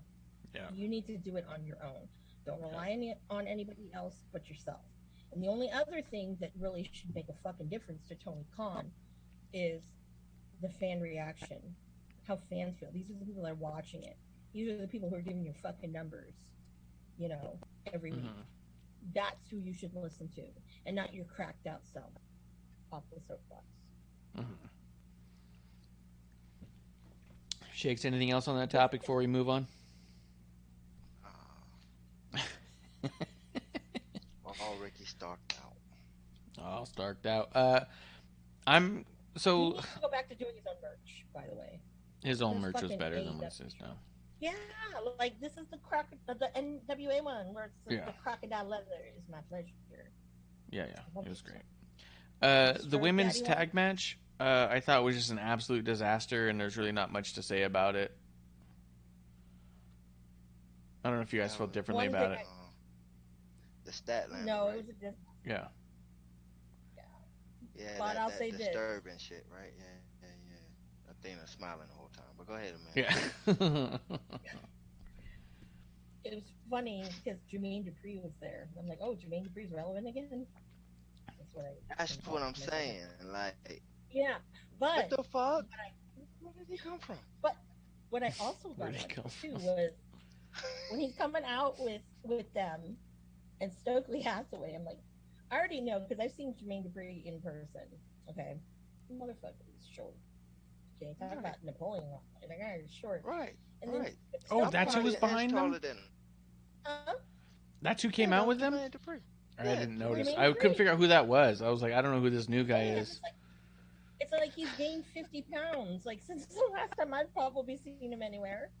He was like a butterball. But I knew that was Jermaine Dupri, and I'm sitting there like, man, Stokely must be a bitch. This is weird. Yeah, and I'm like, oh, weird. Yeah, it was bizarre, and I'm like, really? Like when I think of Atlanta, like I didn't know who that other rapper guy was. I'll say that I don't know who the fuck that was. But when I think of rappers in Atlanta, one comes to mind is fucking Luda. Yeah. But he's probably off from the movie. But still. Yeah, he's doing the movies now. Yeah, he comes to mind. I think he likes wrestling. He's good people. But that's yeah. Shakes, you had something you want to say about this segment? No, just that it was weird to see Jermaine Dupri come down. I don't know what is that about. Like, why is he even there? Like, and even why is he bringing them down the ring? Like, that was weird. No explanation. Again, weird. Yeah, weird. Athena smiling through the whole thing. Weird. Okay, but what I would say is that, man, Kiera, I know she likes females, but ooh, girl, if you Yes. watch just one time, just let me get one time. Just one time, You're ridiculous. you won't go back. Isn't it You Diamante won't old go lady? back. Who? Didn't she date Diamante? Kira then. I thought she was dating the other one. I'm trying to. The other one that was Eva in the Lisa? baddies. I thought they. Oh, Oh, Layla Gray? in the baddies. Yeah. The other one that just got injured. Layla Gray. Velvet? Oh, Red Red Velvet's Velvet. got There a, you go. she's Oh. married. Got a husband. Oh, okay. Well, I don't Yeah. know. Layla Hirsch, I know, dates someone else too on the roster. All right. I can't remember. Did you guys have anything you want to say about the FTR promo? Yeah. You know what? I do. Go ahead. I think it was something that they never had done before, and that was be vulnerable and speak on their real life situation. And he spoke on his daughter's situation, and you can tell right there, like, you won over the crowd with that right there, and you could tell the emotion and feeling that he had with it. Like, he was very, very proud of his daughter and happy that she fought that, and shout outs to her and her recovery. It was a good segment. I like that. Did you see they came out with a shirt today? Yeah, it told us a lot about FTR that possibly like a lot of fans didn't know. No. Yeah. They came out with an FTR shirt today. It says "Fight like an 8-year-old girl," Oh, okay. and it has a little heart with it with FTR inside of it, and 100% of the proceeds are going to a charity that has to do with the Children's Heart Association or something like that, so along those lines. So that was pretty cool. Pretty cool. Yeah, that was awesome. That's awesome. That's definitely awesome. Well, outside of that was the main event, Barbed Wire Everywhere Death Match. A bunch of the guys were in a shark cage that was... Yeah. They used to put the shark cage above the ring, but they did not here, which made me know it was coming down. Because usually it was, how do you cheat from the shark cage? It was above the ring for a reason, and that reason was because there was other more clever ways to interfere. Then this one being off to the side in the audience made me go, okay, so it's coming down a little bit. Plus, they didn't raise it very high. It was like 8 feet off the ground. And so I was like, okay, so they're not even trying to put it up. Like, it was just kind of like, it told you everything right away. As soon as they were lifting it and it just stopped over there, I was like, okay, so that's coming down in the match. Like, they're bringing it down. And then as it was raising, they showed Ruby Soho with the button, and I was like, clearly it's coming down. Because also the button she had wasn't plugged in correctly. So that wasn't the actual controls. Somebody else was on the controls. And so I was like, okay, so this is clearly gimmicked up. This is kind of stupid. But here we are. The other thing that really was hard for me to get past, but I did, was it showed Justin Roberts introducing the guys with a microphone covered in barbed wire. Because that doesn't scream phony. Like, that, to me, came off so fucking cartoonish. It's barbed wire everywhere, so of course it'd be on the microphone, hey? Fast forward to the start of the match, Kingston grabs the mic and taps as gently as he can on the top of Jericho's head with the fluffy part of the microphone, drops the mic. Jericho immediately reaches inside of his glove. The camera never cuts away, cuts to a different angle where you can still see him. He reaches into his glove, pulls out and fixes up his razor real quick, and then starts carving on his head. The whole time camera's on him. He's going, he makes sure it's bleeding. Then Kingston comes back with the microphone to scrape that part of the head with the barbed wire, which he never hit him with to begin with. Like, and now Jericho's bleeding. And we were fucking 2 minutes into the match, and I was like, this is so fucking dumb already. What have they done? Like, why are we here? And then I felt like the match did not get better as it went. You guys tell me what you thought, but me immediately, it was all like boom, boom, boom. I was hit with 3 major stupid things right off the bat that I didn't even care. The majority of this match on my replay was picture in picture. I was like, fine, I'd rather watch commercials. Like, Let's start with. How much? Go ahead, Shakes. What did you think of this match? What else did I miss? What's going on here? No, you ain't missing anything. It's terrible. The whole concept, again, like I said earlier in the Don Cage was stupid. Then they brought it down, and they had Ty Conti ex-teammate turn on the motherfuckers for her to be back with Ty Conti, and Ty Conti brings down the cage and can't even unlock it. So they just say screw it and go through the bars. That really happened. They said screw it, go through the bars. They went through the bars to go ahead and attack the come on. And then when he gets what's that move? Man, it's escaping me. But the move that the chair had came down on Jericho's face. Mm-hmm. I was like, oh man, that's karma right there. That's karma for all this stupid shit that y'all doing right there. Yeah, you definitely need a hit across the noggin. So yeah, it was just all bad, and then the ending was bad. The way the match ended, then you got Pretty Boy coming down, and he's helping Chris Jericho. They didn't see him in weeks. Oh, we didn't see him in weeks. It's like, I thought I just seen him. Oh, Yeah, okay. it was like fine. maybe 2 weeks ago, maybe. Right.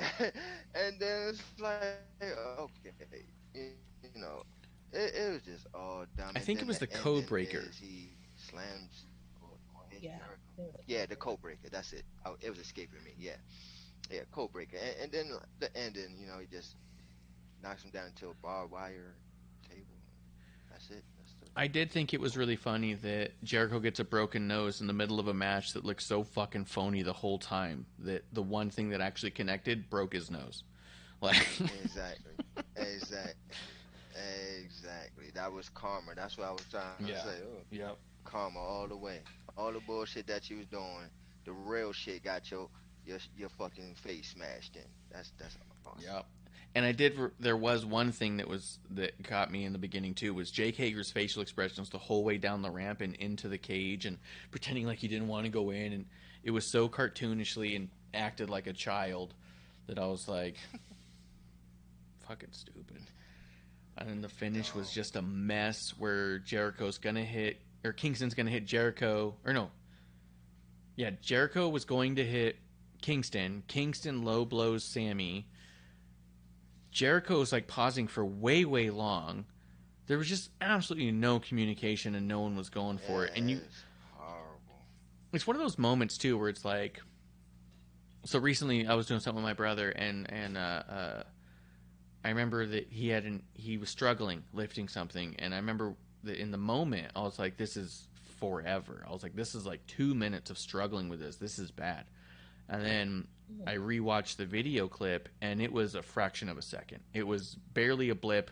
You wouldn't have noticed if I didn't point it out, and even if I pointed it out, you might not see it.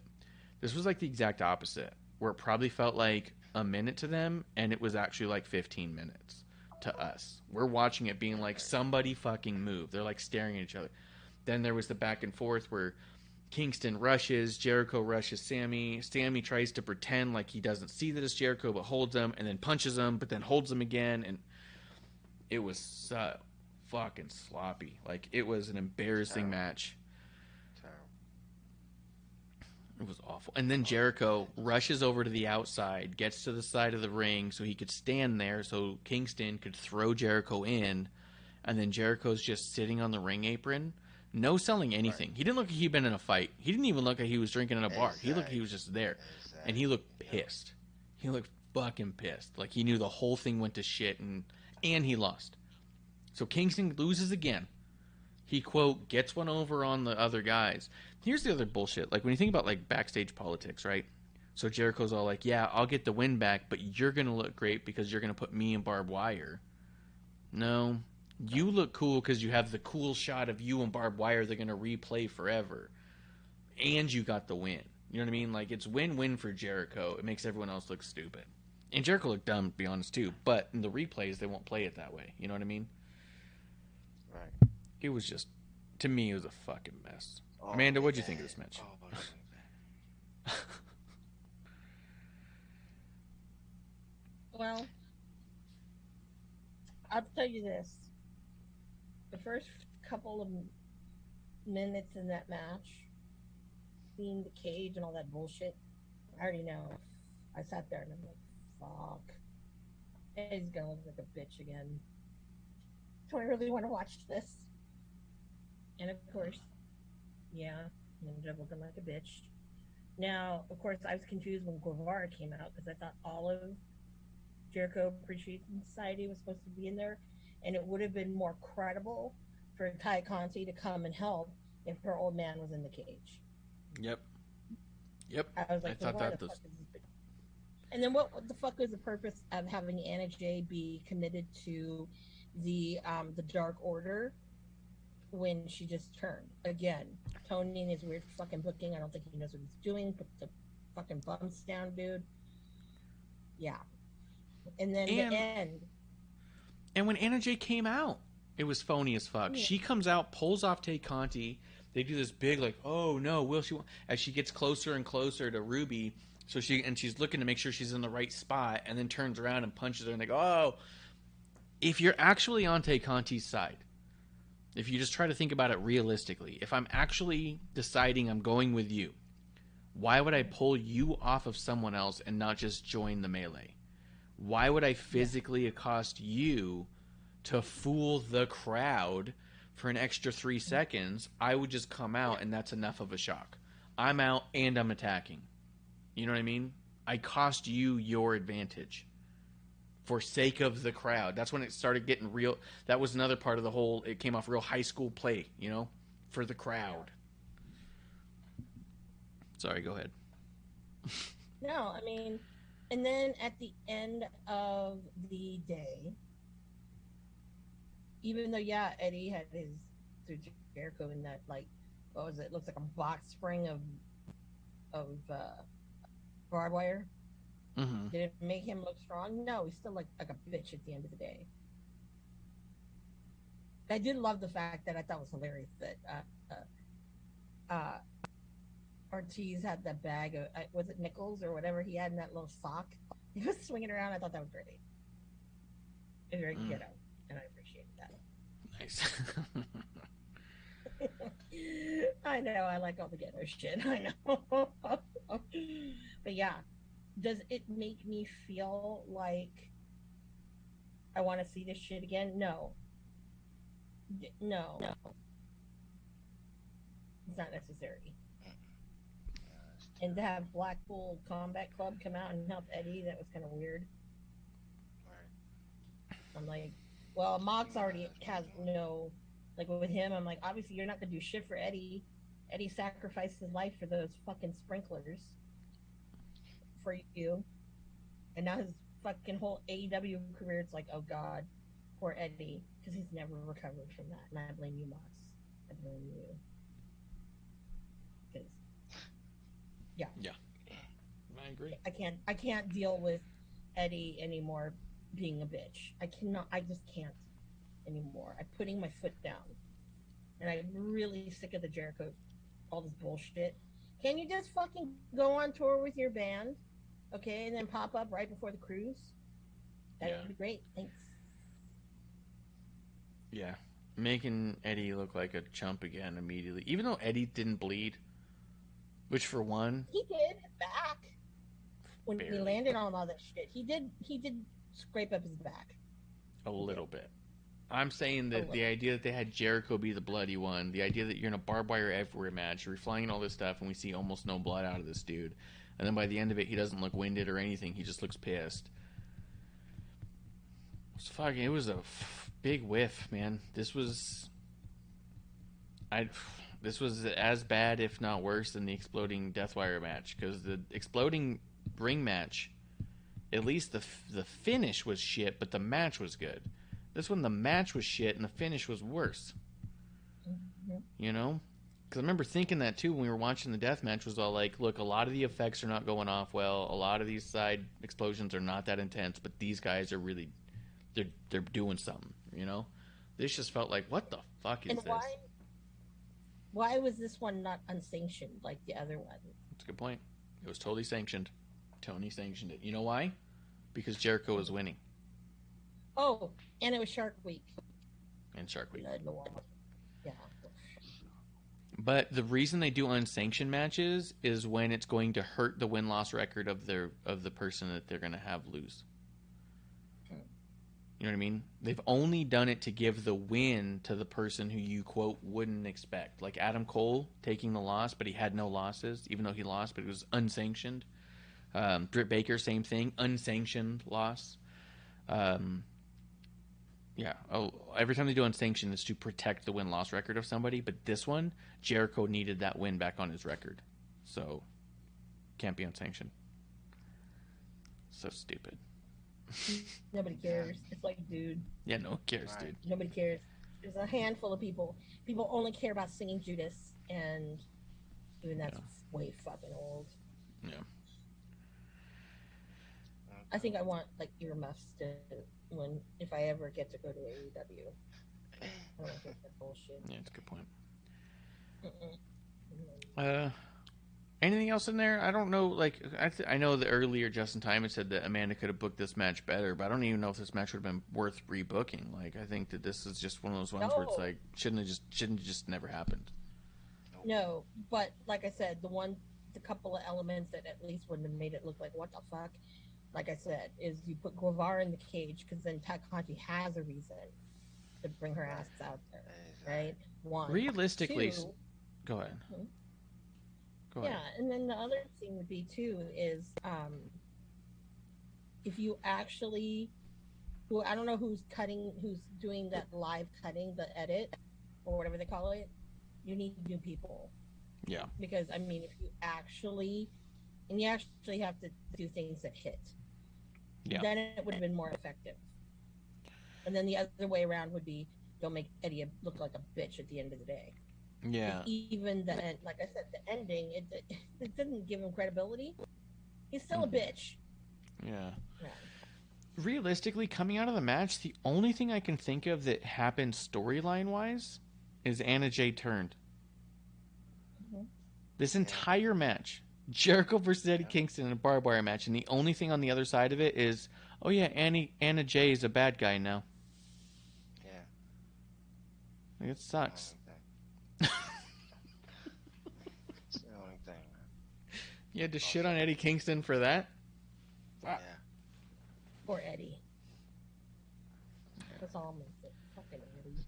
Man, shit. Throw him on Ring of Honor, okay? At least over there he'll look a little bit more incredibly tough. Yeah, but, for sure. Useful.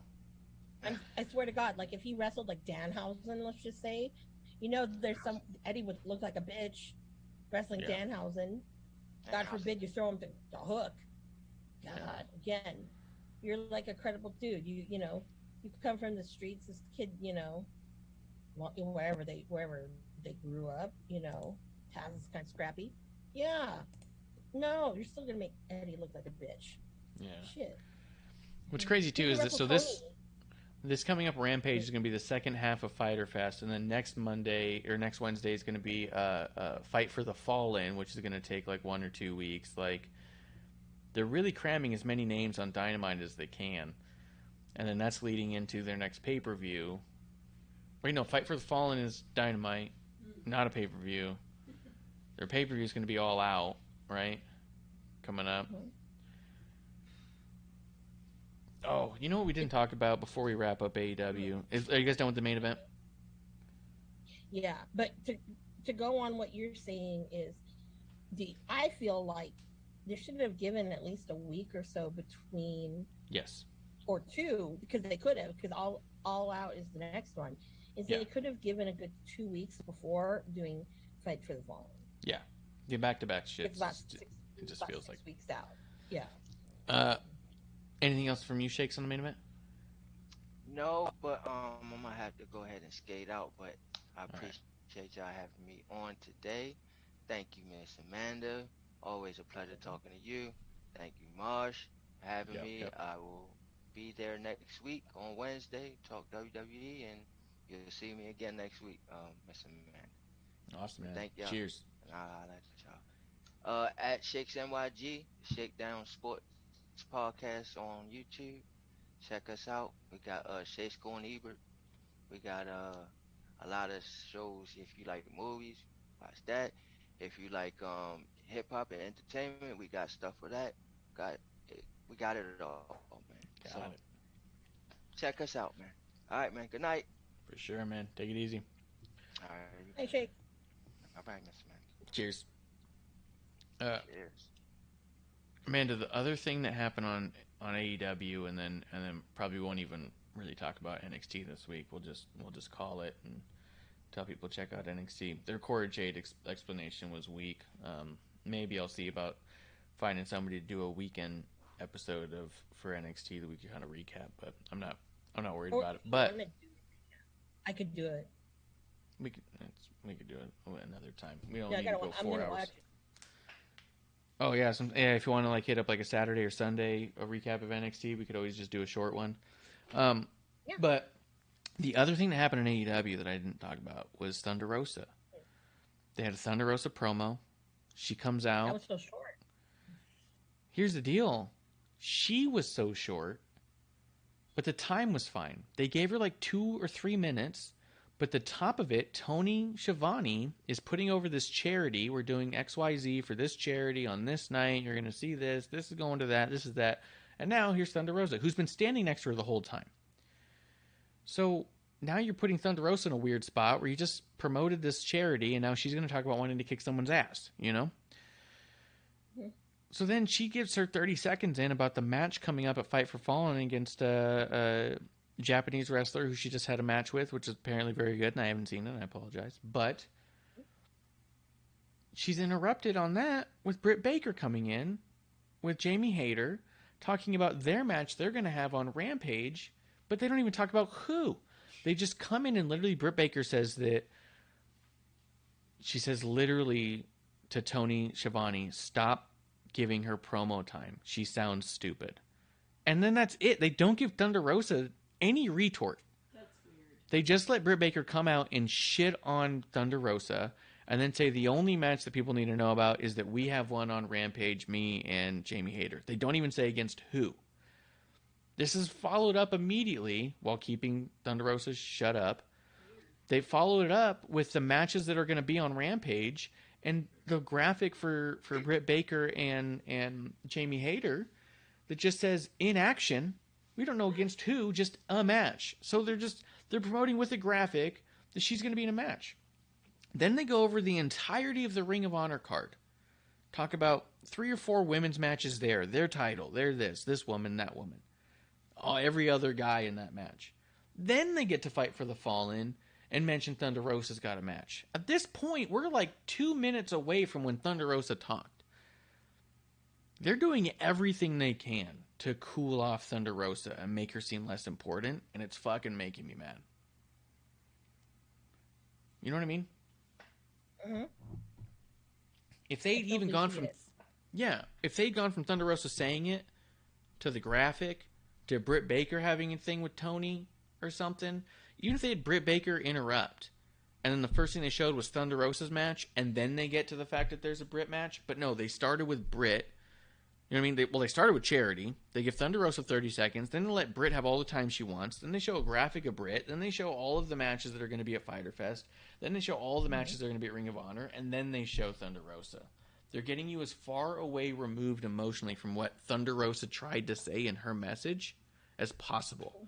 While, before the timing issue, let's go ahead and finish up what Thunder said by shitting on Thunder for a minute for no reason. To put over no match, but just to try and get Britt Baker her heat back. We're watching in live action. Tony Khan booking a way to cool off Thunder and try to heat up Britt in every way possible. And it's so transparent and shitty. When I see shit like this, sometimes I wonder if, and please don't take this, people, like, seriously. sometimes I sit there and wonder, is she sucking the boss's dick? Because she sure gets metaphorically. pushed. Maybe like literally. Yeah. Who knows? You gotta wonder what's going on. And I mean, and I'm not suggesting she does, but I'm saying like, for me, more like the metaphorical sense or whatever. Something about Britt's ties to Tony, whatever that is, it's just clear as day that Britt can go up to Tony and be like, "Hey, how much time are you giving Thunder? Give me half of it." And he goes, "Okay, that sounds good." You know what I mean? Yeah. And it's the outside looking in. That's what it looks like. No. That's the part of the White House that I was talking about that works. MJF had it to a certain extent, but you know what? It wasn't powerful enough, and now he's not around. Yeah. So, but I get it. I get it, with him. Now, I will say this is with, I think with Thunder, I think the problem is that now that he's gotten this gimmicky thing of Thunderstorm, yes, he's really pushing away from Thunder in the Belt, which I think is stupid, but whatever. But I look at it and I think, well, Rebecca, nobody really cares about you right now. Mm-hmm. They only cared about you because we were forced to care about you. Mm-hmm. I mean, there are some people, granted, that do like her, and I'm not gonna, whatever. She had a lot of potential, but now it's like, she's not gotten better, But I think that, I don't know. I took two things from this. One was the whole thing of he's really got a hard on for this Thunderstorm shit. Thunder's gonna get the belt's gonna go off of her. Mm-hmm. One. And two, damn, I miss Cody Rhodes because I could have had, was it for the American Heart something or other? Was that the charity? Something like that. Yeah. I miss those Cody Rhodes. Yeah. Shirts. Charity shirts. I do those Cody for charity. Like, hey, WWE shop, where's the shirt, Cody for charity shirt, I mean, I already missed my Asian Pacific Islander Heritage Month one. I mean, I missed that. And then, speaking of Asian Pacific Heritage, that was, okay, there was only one commercial that I saw. I don't know if they're supposed to have more or whatnot that had a wrestler in the commercial, and that was The Rock doing a Shark Week commercial. And it was really cool because, I know, I thought it was cool because it had Hawaiian chanting and shit like that. I'm like, it's my people. But I was like, I didn't know the Shark Week had hosts. I didn't know The Rock was the host. And not only that, too, but what's up with The Rock and Sharks? Is he going to be in the new Sharknado and they're getting rid of the cast of Sharknado? Hey, I thought the first one was good. Okay. But then again, remember, I also did like Boone the Bounty Hunter. So it shows you what I like in film. Anyways, when you want the escapism. Mm-hmm. But I was like, what does this have to do with anything? I would understand if they did a promo with those guys in the costumes, like Nyla Rose and her in the Katy Perry shark from the Super Bowl, the left shark, his best shark, because the left shark didn't know what the fuck they were doing. Mm-hmm. It's having a good old time. So I thought that's what that stuff that they were going to do that for, but Mm-hmm. Or you could have had, like instead of Hobbs, or maybe Hobbs, you put him in a costume, and he could have been a shark. Yeah, he could have been Ricky Sharks. That would have been funny. It's Ricky Starks and Ricky Sharks. Oh my God, JR would have had a field day with that one. That would have been hilarious. Yeah, he has a tough time enough with names. Yeah, but I just really hope we don't get another Britt Baker run with her because boring. Yeah. I agree. I agree. I'm not looking forward to what they got in store there. I think also the amount of time the graphic was even up, Britt Baker's was up for so much longer than Thunder's match, and it's fucking disrespectful and in our face. It's very disrespectful. But look who's the leader of that club. Yeah. He only respects those that I think really kiss the ring. It's so fucking mafia, you know. It's because ridiculous. Colt ain't gonna bow down for shit, and Punk, of course, is gonna get what he wants. Yep. And also, you know, Tony spent a lot of money on that guy. He spent a lot of money on these guys. But what happens? A lot of them now are on the shelf, or should be on the shelf. You know, and I mean, who knows? It's like, I thought that this was going to be a platform for, you know, they're going to make stars out of these guys. Yeah. You know? Yeah. Like, I don't know if, like, I feel like, going back to Ricky, I feel like he's relying on Cody to help get him into WWE now. But it's like, bro, it doesn't work like that. It does not work like that. It's a little different, their system. But yeah, because they're not going to want you just because Cody Rhodes says, oh, yeah, this guy's legit. No. You've been proving yourself over at this other place. Well, I say we wrap it up there, close up for the night. Maybe we'll see about doing an NXT show later. Not tonight, but you know, later on in the week. You can do NXT if you want to do it like on Sunday, and we can recap Death Before Dishonor if you watch it or not. Is that going to be on Saturday? Well, maybe we could do that. ROH and NXT, maybe. We'll take a look. We'll see if we got time we can do, but we'll talk about it. We'll see what we do. Otherwise, stay tuned, stay subscribed, stay on our YouTube. Give us the likes, give us the replies. What do they call it? The ratings, reviews. Hit the bell, so that way whenever we decide to pop in and open up the dive bar of the IWC, you can come on in and be a drinking buddy with us. Until then, guys, that's last call. Cheers. Hey, producer lady here. Thanks for tuning in. Continue to support us or buy us a drink by following and putting the I in subscribe on Twitch. Or subscribe and review our podcast on Apple Podcasts or wherever you listen to us. Cheers.